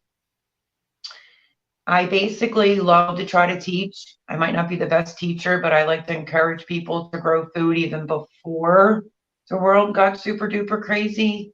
For me, I always felt like gardening was a form of therapy for me. I suffer from anxiety, and I went to industrial baking school, so I love to bake and cook. But I feel like before, I built that garden from scratch and joined Shed Wars, and I was just so busy that I was only looked at as a gardening channel. So even though my situation, in case you don't know, my roommate sold a house in 30 days. I'm staying with someone else, and now I do more baking and more cooking. Now I'm gardening and planting flowers and, stuff like that. So on Sunday nights, we'll talk about gardening, or someone by the name of Erin has been asking me to make soft pretzels for the last couple of weeks. I'm like, I promise I'll make soft pretzels. I have Lots of recipes still on my phone to upload. So what I've been doing now is I post Monday, Tuesday, Wednesday, Thursday, Friday, Saturday, and then I go live on Sunday. I'm feeling like, because my voice, I'm having like a thyroid issue that's going on. It's affecting my voice. So I've been doing Monday, which if you come on over, you get to see my chickens. I'm a new chicken mom. My girls will be, I have all hens, 6 of them, 3 silver lace Wyandottes and 3 New Hampshire Reds. They will be 1 year old May the 26th. They're here with me as well. And they are funny. And they're like little human garbage disposals. So Monday is the chickens. And then it's been cooking videos or baking videos. Now the gardening season's coming around. I've already done my green stalk planter and showed everyone how all my seeds germinated in under 24 hours. So it'll be a combination of both recipes, cooking, and lots of gardening. Canning, I also can and preserve and dehydrate, all that good stuff. I just want to say thank you so much for coming on. I'm terrible at getting people to say, No, okay, absolutely. because whenever you want me to come back on, I'll come back on. I'd love to have you on for a longer period of time, definitely, because there's so much that we could talk about. That's for sure. Yeah, there's a lot, and and a lot of gossip too. Anyway, thank you so much for coming on, and everybody check out. So welcome, my friend. I greatly appreciate you having me, and yeah, shoot me an email, and we'll talk soon. Awesome. Thank you so much, Melanie. Thank you so much. Thank you, everyone. Oh, we'll see each other soon. Thank you. So that's Bacon Leg and Let's Dig It. So you guys can put a little face to a channel. And I'm telling you what, last year she grew so much food. It was unbelievable. And she cans everything. So it's pretty awesome. So Yarn Barf's going to come on any second, but I'm going to spin a wheel 5 times really quick. And then 5. That's it. 5. And then we're going to have Yarn Barf's on. Then Lethalia's little hook, Melanie, she's on the 8:45. So I better get going, Juliana. I'm late. You're always late. It's okay. No, it's your show. You're never late if it's your show. Now, I was putting it on mute because there's an awful lot of airplanes going above tonight. So it's like, I'm like, I got wind chimes next to me and airplanes going over the top of me. So. So here we're going to spin. What are we going to win? Oh, we didn't get any winners last time. So let's give away. Well, we had one winner, G Mama Grows. Let's give out the deep fried garlic cloves. Let's see who's going to win. We're all winners when we're here with you, Joe. We can spend here for hours. Don't threaten me with a good time. So this is for deep fried garlic cloves. One bought these at Cooker Palace yesterday. They look really good. Red Silo Homestead. Wow, we're getting like all these old members that are still like members supporting me, but they're not here. I hope everything's going okay at Red Silo Homestead. You know, let's do. I don't think I've seen him in the chat. Have you, Julian? Or you can't? Really I have not. Well, I can't see tonight because I'm on with you, but right. I haven't seen in a while. Yeah. Well, let's spin it again. If not, I have to just go to Pepper Palace and buy another. There we go. Yeah, that person at the register highly recommends this. She eats them all the time. I asked her if she had a girl boyfriend, and she said no. I'm like, oh, don't you know? Congratulations, don't you know? But I did ask her that, by the way, because I like to talk a lot too. I get in some very interesting conversations during the night when I Uber. It's like, why am I telling this person this thing? They don't need to know that. You wouldn't believe how much I get to know off so many people. It's freaking insane. Oh, I do, because you're Ubering, and sometimes those people are not exactly of sound mind to drive their own vehicles. Am I right? Oh, look at that. Shawnee was here before and he actually claimed it. So okay, I didn't even see that before. So I might have to go back. Let's see if Don't You Know comes too. If Don't You Know comes in this chat, then I have to go back and buy another. So if anybody sees Don't You Know, let me know. So let me get Shawnee because I didn't see Shawnee before.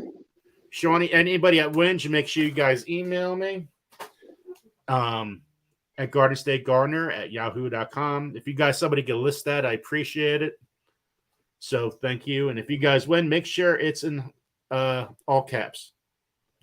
Oh, you believe it, Joe? Yeah, I couldn't believe I asked her. Oh, there's Don't You Know, first time winner. So I am going back. All right. I am going Pepper back. Palace, here we come. So let me circle that as a winner. And there we go. So Don't You Know, congratulations. And Shawnee Shave, you won too. So you guys both won some garlic cloves. Okay, yellow yarn. Yellow. We get 3. Look at that cute baby.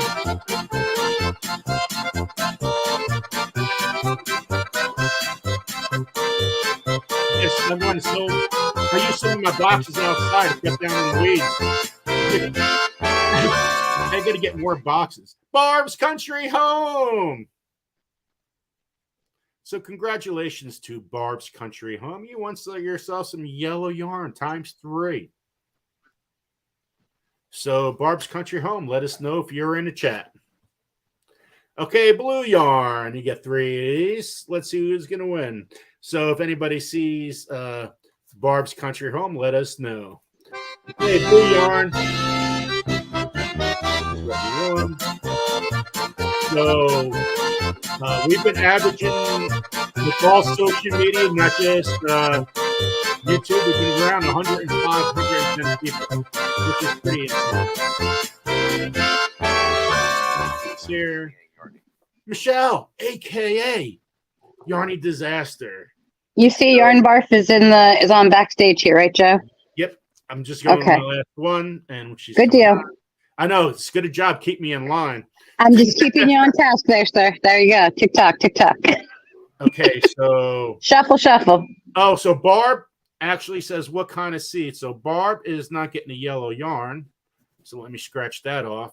So I'm just going to get Barb any kind of seeds. Let me see. And my gardener seeds. Okay, let me shuffle. Let me see. Oh, here we go. So Barb's Country Home, you got and my gardener seeds, cream sausage tomato. That sounds yummy. Cream sausage. So congratulations to Barb's Country Home. And we got Don't You Know. And Michelle come in the chat. Michelle, you, aka it's actually Yarny Disaster. There she is. Thank you.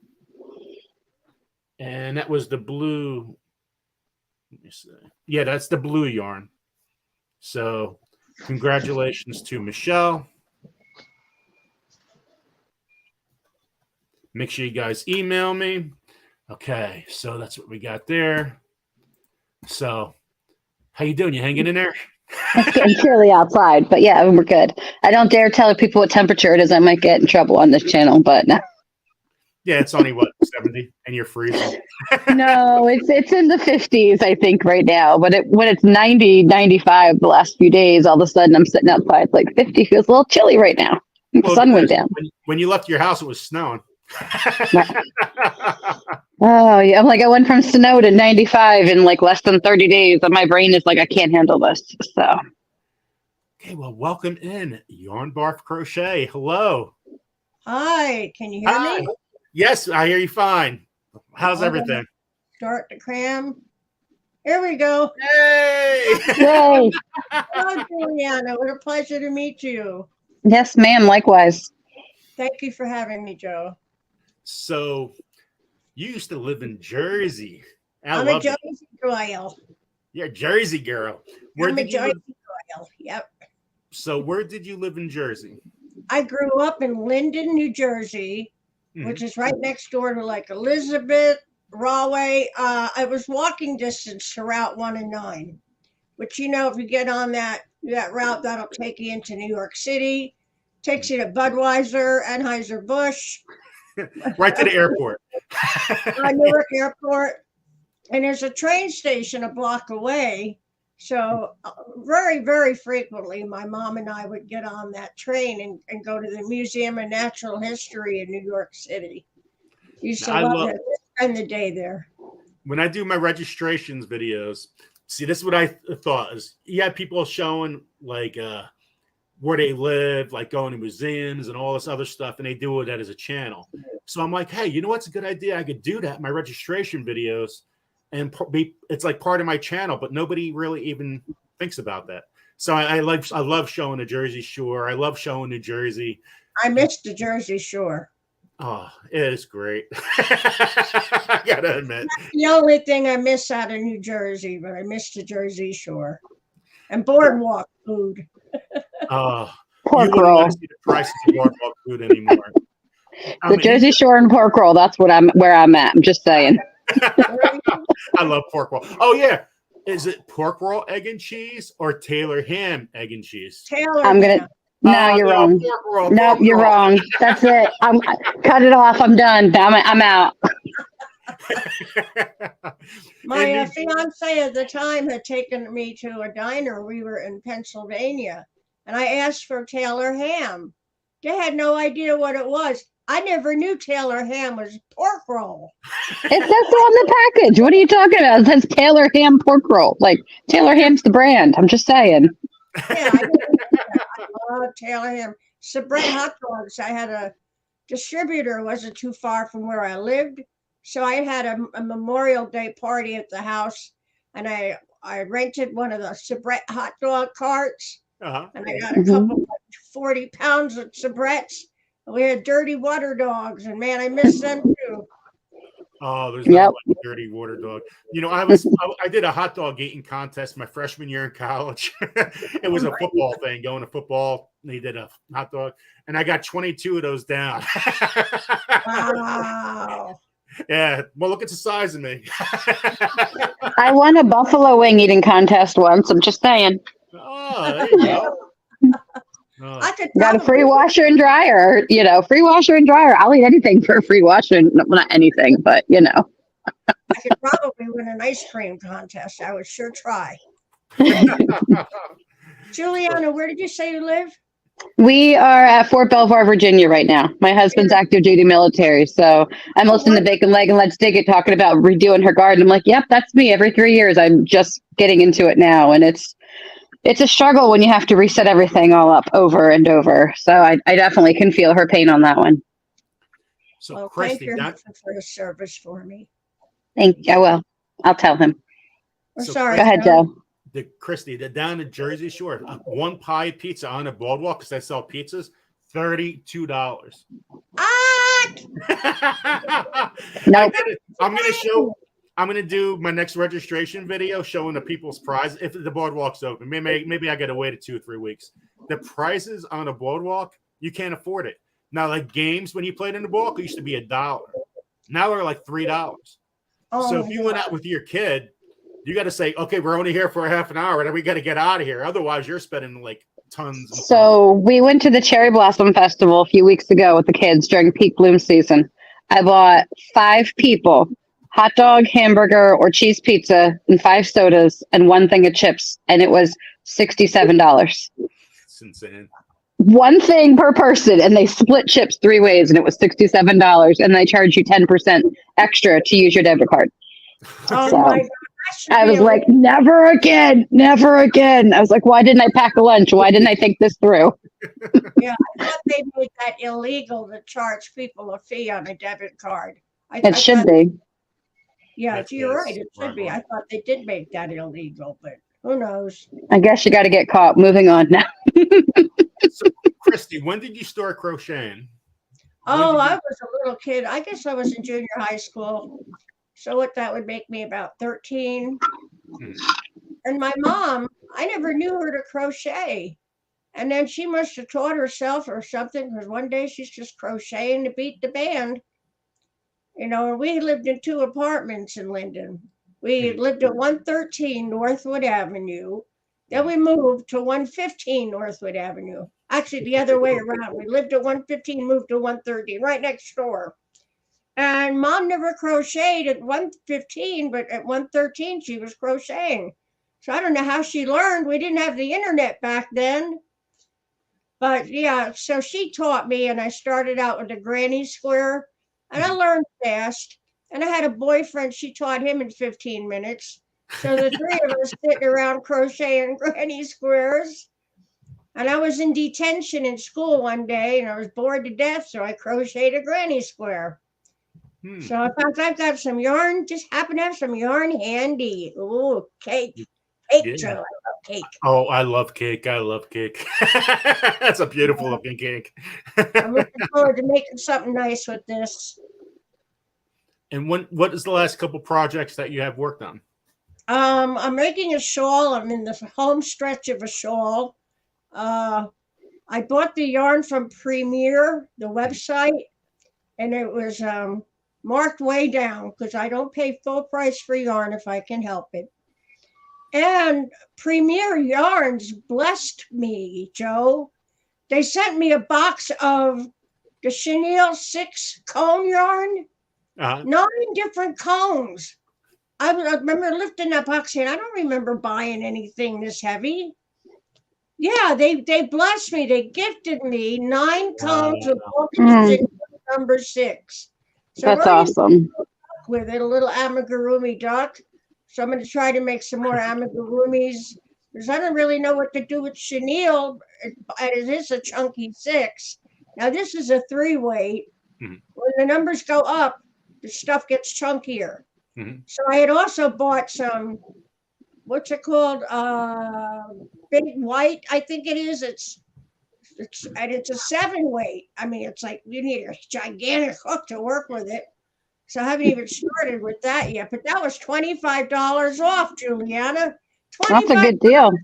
I had Retail is for suckers. I'm just saying. Yeah, I didn't know what I was going to do with it, but I said I got to have that. It's $25 off. If there's not a coupon code, I'm not buying it. I don't care what it is. Exactly. Exactly. I see your channel is doing so great, Joe. You hit 10,000 subscribers. I am so proud of you. I'm so excited. Well, That's an awesome milestone. If it wasn't for people like you and everybody else in the chat, there wouldn't be a channel. I woke up, I looked at him like, whoo, wow, look at that. I know, it's amazing. You know who else's channel is doing real well? Cindy Lulu's Treasure Trove. Her numbers have spiked. So people are discovering, new channels and the networking, making new friends who would branch out. Like what I learned in church today about the branches and the vines and how branches branch off the vines. And that's, I guess, what we're doing in social networking. It's amazing. Well, this is a great community. It just, you sometimes karma's always going to bite you on the butt. Because some people will just want to be about themselves or whatever. But this is a great community. If everybody supports each other, everybody will get their goals. The friendships made are amazing. When I first started following crochet channels was Lisa Ladybird. She was gardening. Then I turned her channel on, and all of a sudden it was yarn. And I was like, oh, let me just listen. And it was her Friday Night Live, and it was like a play-by-play. So it was like sports related with other things going on. I was like, I just got totally attracted. Everybody welcomed me to the community. And if somebody's going to follow me, I'm going to try my best to follow them. Exactly. And like, I really have 2 things going on at one time at work. So I'm trying to do computer, trying to concentrate, do this. Then I have Julianne text me. Okay, I got 1 minute. And then all of a sudden I'm like really multitasking. And I think that's why Mike's channel did so well too, though. Like that's because he's all about community and sharing information. He's not trying to force you or sell you or tell you you're wrong or don't do this or don't do that. It's okay. You want to do that? Well, have you thought about this, that, or the other? Okay, let's work this through. Let's see how we can do it and teach someone, reach someone. And, you can share the world. And that's kind of how you are, Joe. You share everything with everyone. And that's why I think people see it and they feel it. Like you're not just, here's my stuff, me, look at me. It's a community. Yes, it is. The Yarny Fiber community, too, is an awesome community. I've never met such supportive and loving women, for the most part, in my life. And it basically rescued me because I got into a dark place with COVID, being housebound, not being able to go anywhere or do anything, and couldn't even get my hair cut. So when I discovered the community and I started making friends and my channel started growing, and of course I still wanted to grow some more, make more friends, start doing some tutorials, because I have a lot of problem with the technical side. I'm not real tech savvy. So in fact, it took me, I don't know, half an hour to get this camera to work, Joe. And it turns out got it. I mean, as long as I'm clear and you can see me, pardon the lights on my dollar store glasses. You look fabulous. Don't worry. No. There we go. We're back. It's stalled for a second. Oh, Ginger Kelly, you have a question that the wheel seeds. I'm going to be doing that again in the fall. So for the wheel seeds, everyday wheel seeds. So that'll begin in the fall.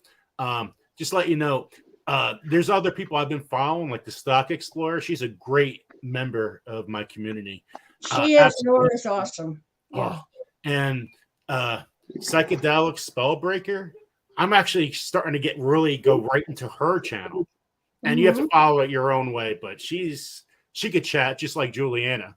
You say it like it's a bad thing, sir. Come on. No, it's a great thing. It's a great thing.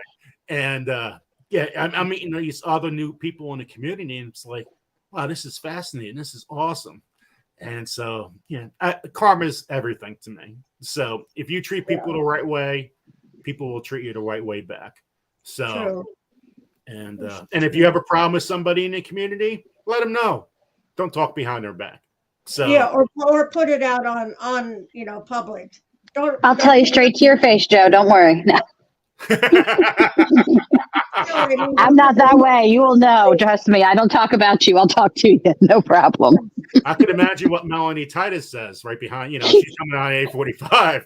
Come on, he's gonna be late already. Jeez. Well, it's 8:52. If she was supposed to be on 8:45, you're late, sir. I ran into her time now. I hardly told No, you're fine. We're all over. We're over everybody's today. We are not keeping time very well. It's all my fault. Blame me. So, too many extra words for Joe. No, I got a lot of people who love the chat today. What, hon? So, now with your channel, this is the last question before we move on to Melanie. Then we're going to stay a little longer for prizes and stuff. Good. Tell everybody a little bit about your channel. What time do you come on? Do you have a schedule? Tell everybody a little bit more about your channel and what you want to do going forward. My channel name is Yarn Barf, and anyone who works with yarn and the fibers, they laugh at the name, which is the goal I wanted, to make people laugh. But they knew exactly what Yarn Barf is. They said, oh, she must be crocheting or knitting. So, I mean, I really was looking for a name for the channel, and that just popped in my head because I had a lap full of Yarn Barf, what I was working on. So there you go, Yarn Barf. And then I say Yarn Barf like that. In my saying my name. But I might start another channel, and I'm going to keep it simple too, like Chain 3. Crocheters know what Chain 3 means. So I like to keep the name short and sweet because somebody on the other end has got 2 thumbs on their phone going, well, there are too many letters in his name. So yeah, I haven't done a set schedule. Tuesdays I've been going live.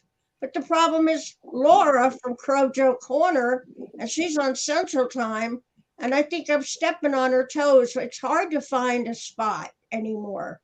The schedules are really, I wish they had a TV guide kind of format with YouTube so we could see all the people we follow and who's on at what time. I usually don't do a set schedule because of my health. I might just be feeling so poorly that day and just don't have the energy to get showered and purdied up, Yeah, that schedule is very hard to find. I mean, I have no idea. I don't concentrate. I have so much stuff going on. I really have. Besides my Sundays, where I know Melanie is on after me and My Family Farms after, right. I have no clue.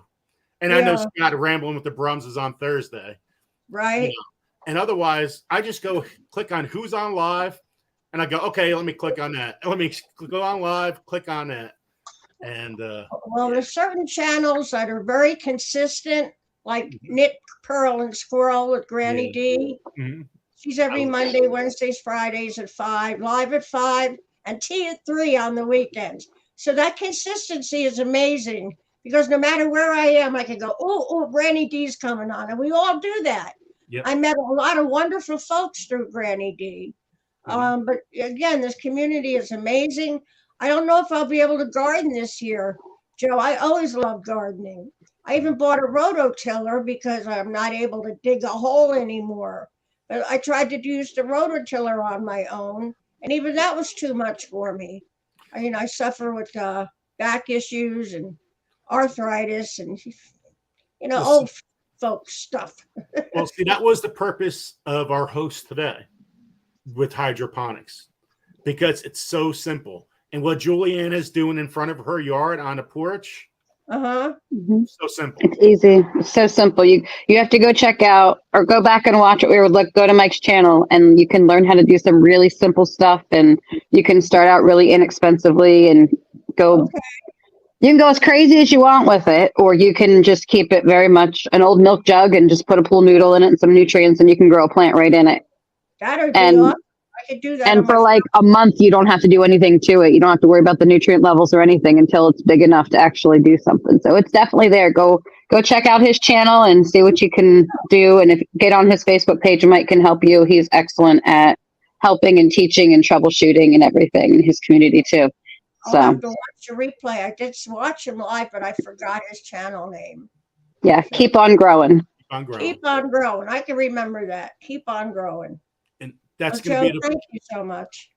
That's going to be the way moving forward, is for a lot of people's hydroponics. And older we get, I know I don't want to bend down in the ground or doing any hard work, even though I'm going to do it anyway. But sooner or later, I'm not going to get up.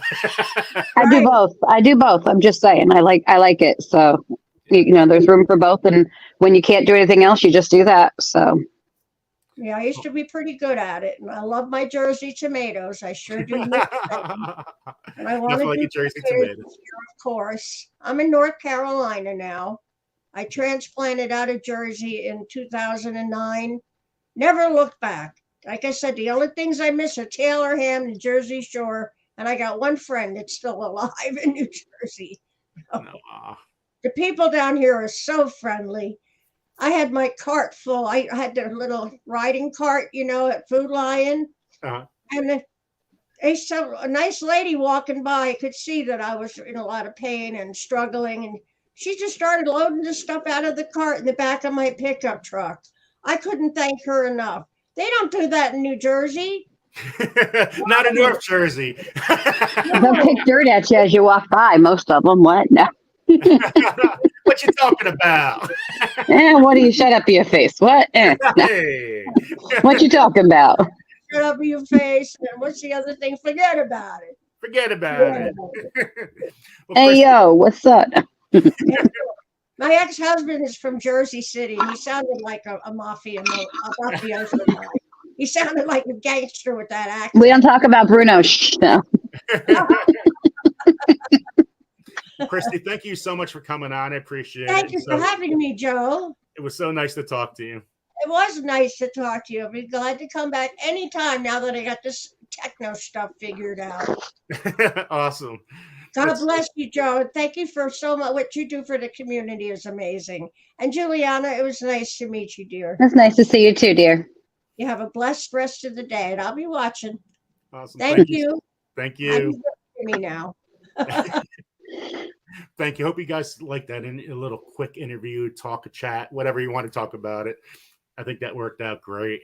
Well, we're gonna, instead of doing prizes, we're gonna stay a little longer. We actually have still 104 people that's in the social media following right now.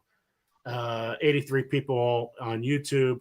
I appreciate you guys. I appreciate everybody here. Thank you guys so much for all kind of support you're giving me, from either just watch my other videos too. If you watch the shorts, maybe you might laugh a little bit and, well, pee in your pants a little bit, but I tell you what, I made those videos yesterday in my car during an Uber ride. I'm like, okay, I got to do something to like have some fun because I'm waiting, and I'm like, oh, let me just do these little things, and I'm like, this works. I'm like, should I play this or not? But if I can make somebody smile, it's definitely worth it. So hopefully somebody will laugh at them. Okay, so our next guest is Melanie Titus. And again, guys, we're gonna have all stuff on after. So if you guys want to stay for the Wheel of Fun, that's up to you guys to stay. And there's Food Forest Permaculture. I love Hallie. Okay, so our guest here is Melanie Titus. And the name that I can never pronounce, I finally got it down. It's Lethal Leia. It's Latalia's Little Hook with Melanie. Hi, everyone. So what are you working on? Oh, I can't sit still. It's a test pattern. I'm testing for a designer. Can you hear me? Yeah. You're good. Okay. Yeah, I'm testing. I do this sometimes. I test Pretty. for designers. So it's a test cowl and ear warmer set. So I love the color. I love blue. That's my color right there. this is actually yarn sent to me by Lisa Ladybird. So Oh. as you mentioned, her Full favorite circle. color. Yeah. Ladybird sent it to you. You're crocheting with it on Joe's channel. Like it's like a whole like community thing. What? Yeah. How did that happen? How did that happen? I thought we were talking about that tonight. What? It's amazing how everything Supporting fits the together. So I'm gonna put we're about 1 second slow behind you, Melanie. So we got to just take a second break when we talk. I want to know one thing. What's going on in your garden? Is it starting to get worked on? Okay, so we are on a fixed income in my house. So this month we didn't have enough, but next month we will have the income. And my dad is building me raised beds Wow. for my garden. And by the second week of May, they will be done, fenced in, and full of dirt. And I will be good to plant. I am highly excited because up until last year, I wasn't even able to plant anything. I had a container garden last year. We lived up here for 9 years now, and I didn't grow anything except houseplants. So Super exciting. Now tell everybody what state do you live in? I live in Pennsylvania. Up until 9 years ago, I lived in the southern part of Pennsylvania, mostly Lancaster County. And the soil down there was gorgeous. You barely had to water. It was rich, black soil. You could sneeze seeds at it and they would just come up. Here, I live on top of a mountain. I have a tiller that I got to use for 2 seasons down in Lancaster, a Troyville walk behind tiller that has sat for 9 years, and now I have to sell because it is all rock up here. All rock. That's rough. That's rough to grow.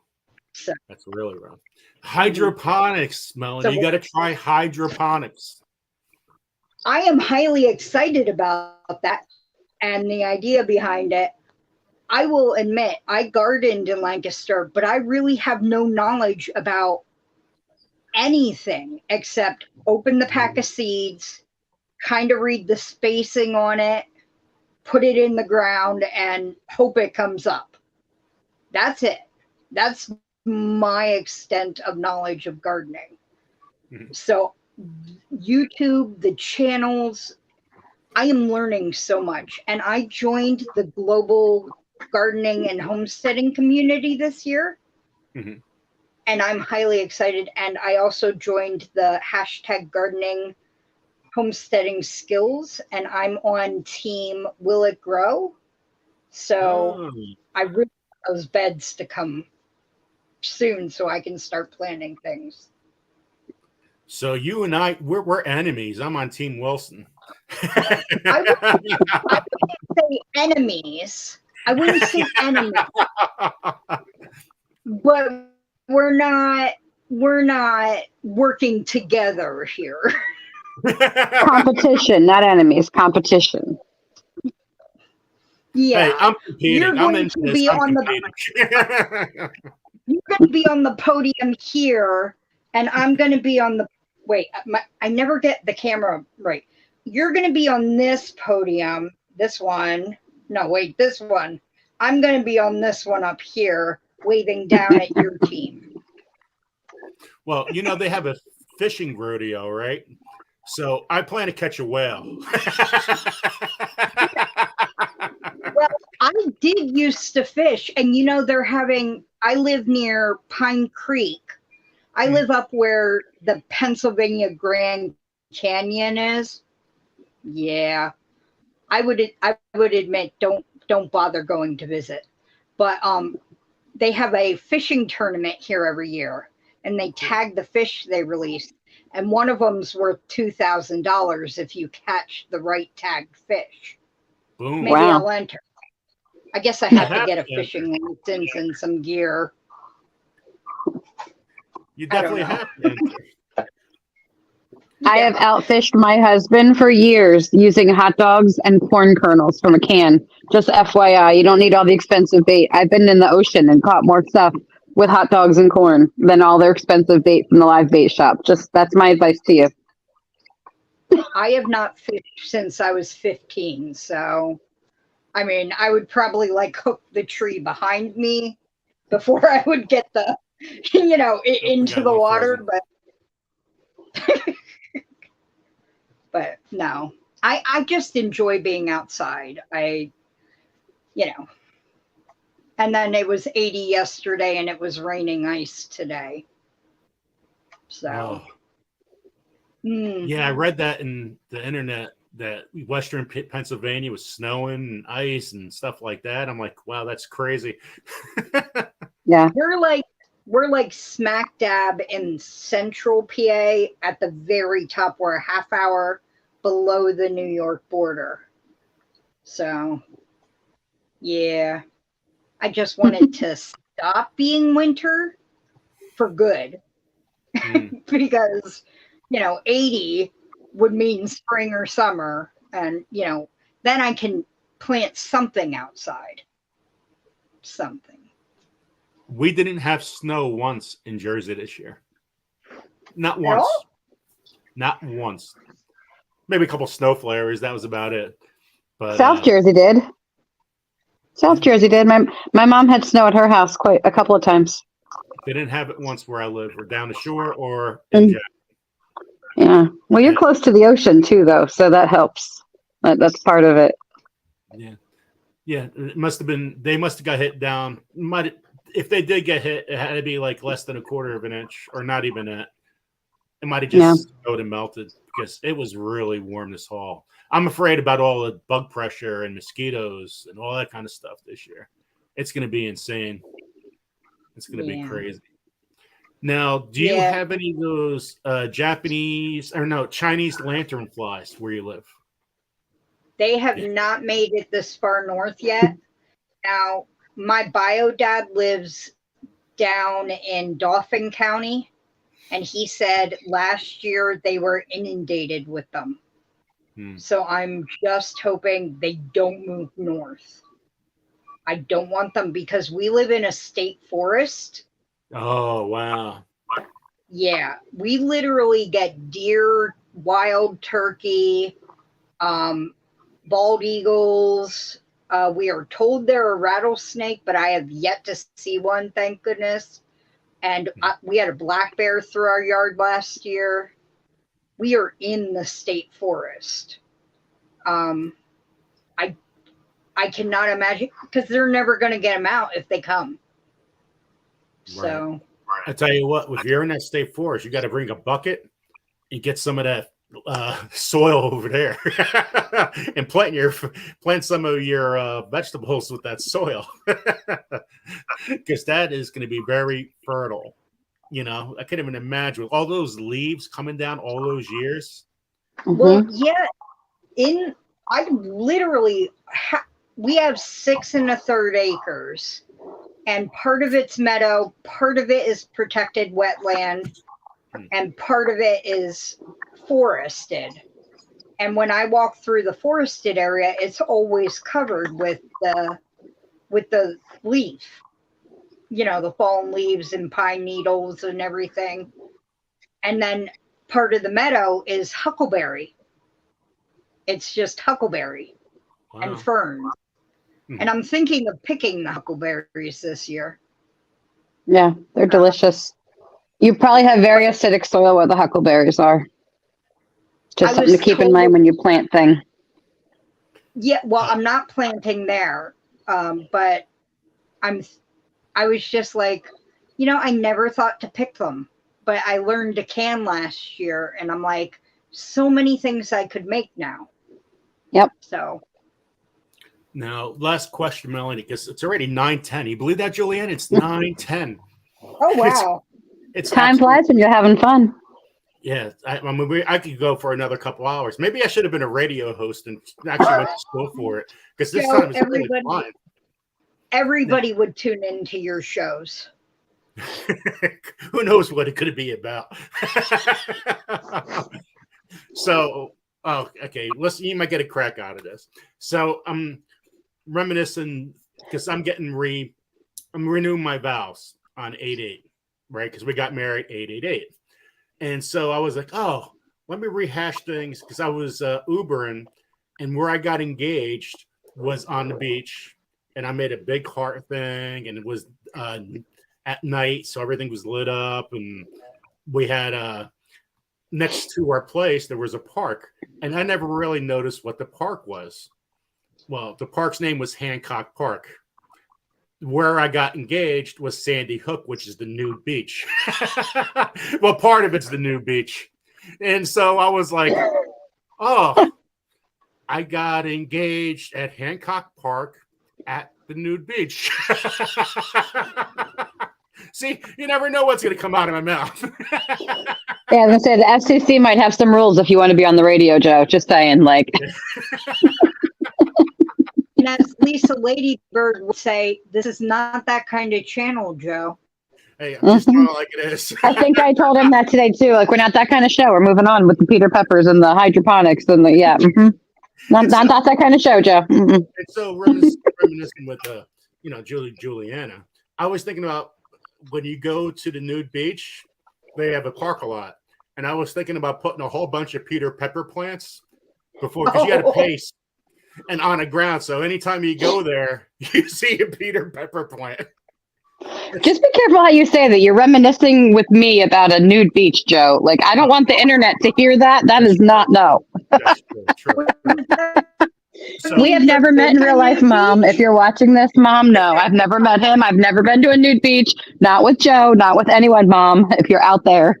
I thought that'd be so comical. But I think Melanie froze a little bit. She doesn't look too happy. No. She doesn't look happy at all. You scared her with your Peter Pepper conversation. Yeah, at the nude beach. Although that would be comical. You just need to take your adult package of peppers and tomatoes and just go plant them all at that park. I still can't believe I took Melanie off. I don't know if she's going to come back on.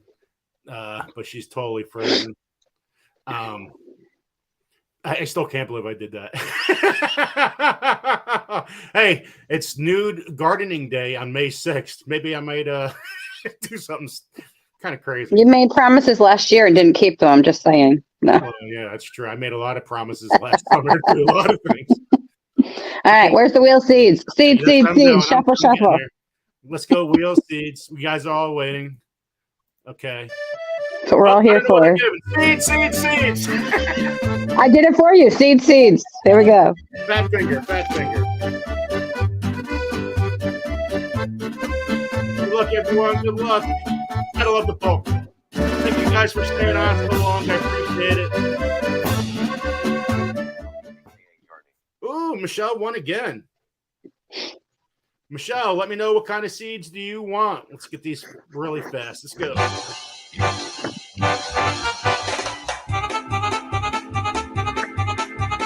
Thank you guys all for staying. Honestly, I appreciate everything.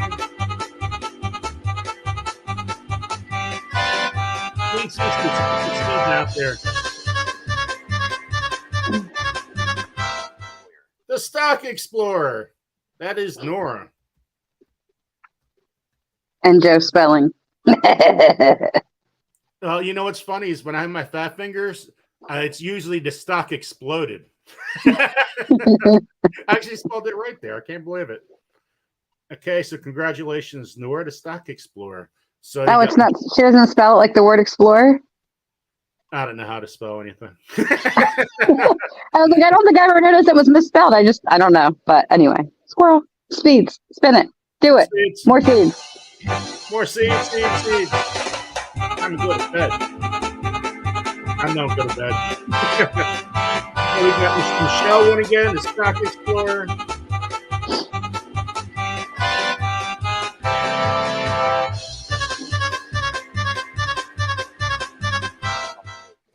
Jen's Hobby Nook.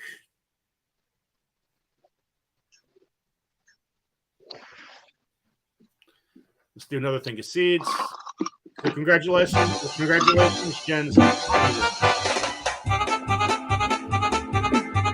Oh, I got to shuffle. You know what I think? I got to shuffle. Every day I'm shuffling. Yeah. Joe, put your hands in the air. Wave like you don't care. And I'm just going to give you Rebel Canners. Tammy's been here. So I'm just going to pick out seeds, guys. So Jen's Hobby Nook, you won yourself Baker's Creek China Jade Cucumber. Yum. These things are huge. So congratulations to Jen. Now we're looking for Tammy. Is Tammy in the chat? That is Rebel Canners. You guys want to learn about canning? Check out Rebel Canners. Okay. Let's give out a couple bucks. Oh, let's 1 second. The hottest popcorn in the world. Who's gonna win? Oh, I gotta shuffle. There we go. I'm shuffling. Okay. Popcorn.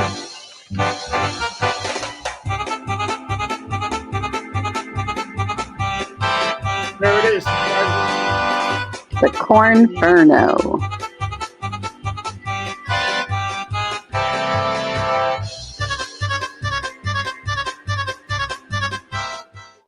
Suzanne Goulet.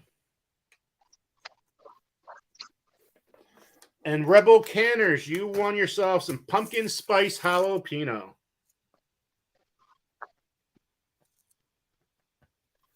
So that's Tammy. Tammy won. She's in the chat. Pumpkin spice jalapeno.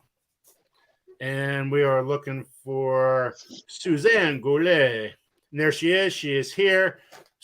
Suzanne, do you want the popcorn? Do you want to give it to someone else, or do you want seeds? So I see Suzanne's here. And she said, thank you. I just need to know, do you want the hottest popcorn on earth? Do you want seeds? Popcorn. Okay. Congratulations. That's awesome. Make sure you guys email me when you win. Okay, let's give out a couple books. So this is Grow and Eat. This is from Jesse and Lisa from Lazy Days Ahead.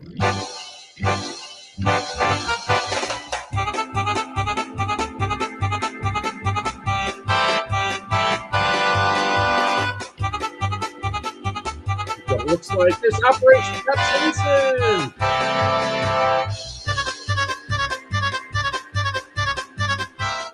Pamela Morrison. Congratulations, Pamela Morrison. You won a book called Grow and Eat. So if you guys win, you guys win a book, make sure you say the name of the book. Okay, another book, Grow and Eat. There we go. Let's see who's going to win. So congratulations, Pamela Norseman. Thank you. I want it.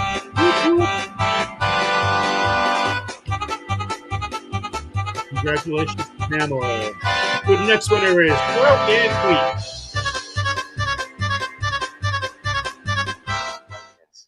Oh, Deborah's not here, so we're going to go again. And if Deborah's here, I'll hook her up. Yeah, I knew she's not here. That was amazing. That looks like a fun book. Yeah, this is really cool.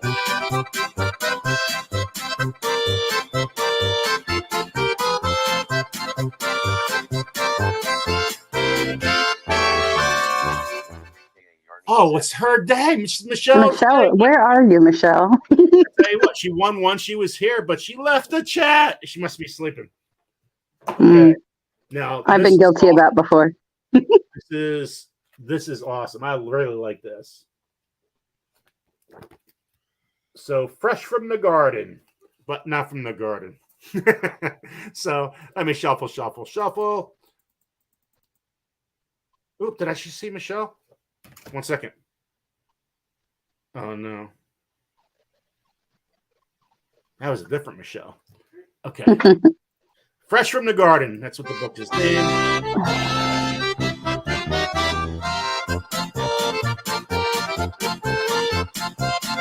Hope you guys like this stuff. Fresh from the garden.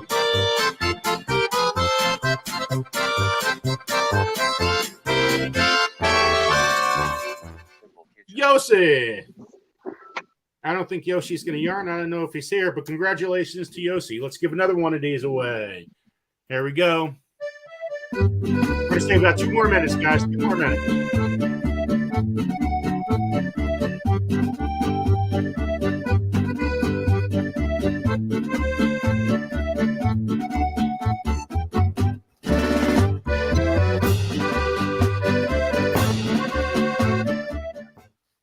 Chuck. Congratulations to Chuck. Let's give away. Okay, let's go seeds. Last 2 winners, seeds. Oh no, Seeds. Before I do the seeds, we'll do the chili liquor. Who's gonna win? Who's gonna win a chili liquor? Chili liquor sounds like it should be tequila or vodka, Joe. How about a chili sucker? That's funny.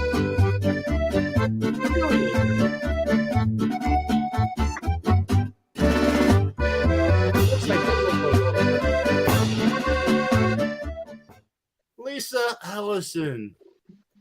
I believe she's in the chat. Let's see if we go see if she's here. Our first Halloween in El Paso, we had so many spicy candies, and my kids were like, "Why would you do this? Why would you make your candy spicy? This is terrible." By the time we left 3 years later, they're like, "Oh my God, why can't we get this? And why can't we get this? And how much is it on Amazon? You want this much money to ship me candy?" Like they love it now, like because not the super hot one, but this is for seeds. Lisa Ellison's here. Congratulations, Lisa. Congratulations, Lisa. Email me. You won a chili liquor.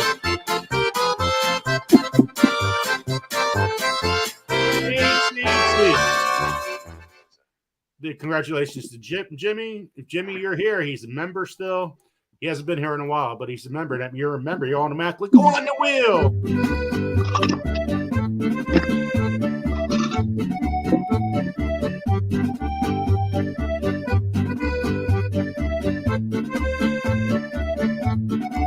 Thank you, all the mods. I appreciate every one of you. You guys are amazing. You're always here for me. Nana's Crazy Life. Well, I haven't seen Nana's Crazy Life in a long time. And if Nana's Crazy Life, you want seeds, let us know if you're in a chat. Last one, guys. Death by Salsa.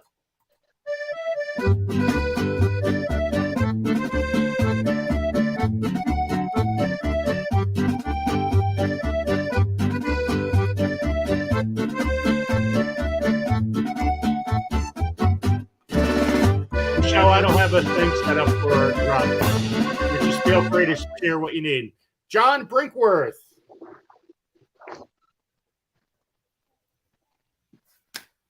So congratulations to John. So I don't know if John's usually here. Guys, I'm sorry if I don't see everybody in the chat. I really hope you guys know every single person is valued. You guys mean a lot to me. It doesn't mean that if I don't say your name that I don't care about you. I just want to let every single person here know that. Last year, got my taxes finally done. Whoop whoop! Yay! I usually file extensions because I have a lot of things going on, a lot of moving parts, and usually I owe a lot of money. John's here. I'll take Yay, this. John. Whoop whoop! John Brinkworth's here. That's awesome. He claimed the prize. And last year I spent $8,000 on things for this channel. That's pretty freaking good. That's a lot. Thank God my wife doesn't know. We'll keep your secret. Oh, yeah. But it was interesting because I'm adding these things up, and I'm actually, part of me wants to go higher, and all those other parts of me going, go lower. How can I not let this out? It was crazy. Well, thank you, everyone. I appreciate everybody here. It's already 8:25. You guys go check out Bake a Leg and Let's Dig It. Go on our channel for a little bit. I really appreciate it. So it's sort of a raid, but not a raid. It's up to you guys want to do it. I don't care about raids and stuff like that, but it's always good to support the community. So if you want to consider it a raid, it's a raid. If not, it's not. And next week, we'll have another great Sunday fun day, and we'll try to get more prizes out. Maybe earlier in the show. So we'll see who the main host is. I've got a couple things in the books, but yeah, another awesome Sunday fun day. And Juliana, it was so nice to have you on this whole long. Yes, sir. Thank you. And I hope it was fun hanging out. It was really fun hanging out. It was so nice to see you. Instead of 2 minutes, I had 2.5 hours. Oh, warm fuzzies all over. I'm going to go in and make a cup of tea. I think it's 49 degrees right now. I'm a little chilly, which, coming from New York, yes, I was like, I feel really weird saying that. But when it was 93 yesterday, 49 feels really cold. I believe there's still 83 people watching this. That's because we're awesome. They're all here for me, Joe. All of them. Every single one. Well, thank you again, everybody. And thank all the mods. Like, Raven Cat's always here, always saying everything left and right. And Jesse and on and on and on. And me. I'm always here. Yeah, one of the OG 10,000. We're in the OG club. Me and Raven Cat. Well, Amy Long, thank you for becoming a member. I appreciate that so much. Becoming a members, guys, there is benefits to it. I appreciate all you guys because it really keeps this channel going. All right. So I'll see you guys at Bake a Leg Let's Dig It or Wide Family Farm tonight. And have a great night. And watch my shorts. Then you go to bed, you'll sleep good. All right. I'll talk to you later. Bye, guys. Bye, Joe. Bye. Thank you so much. Take care, guys. Hey, look, my hair looks good this week.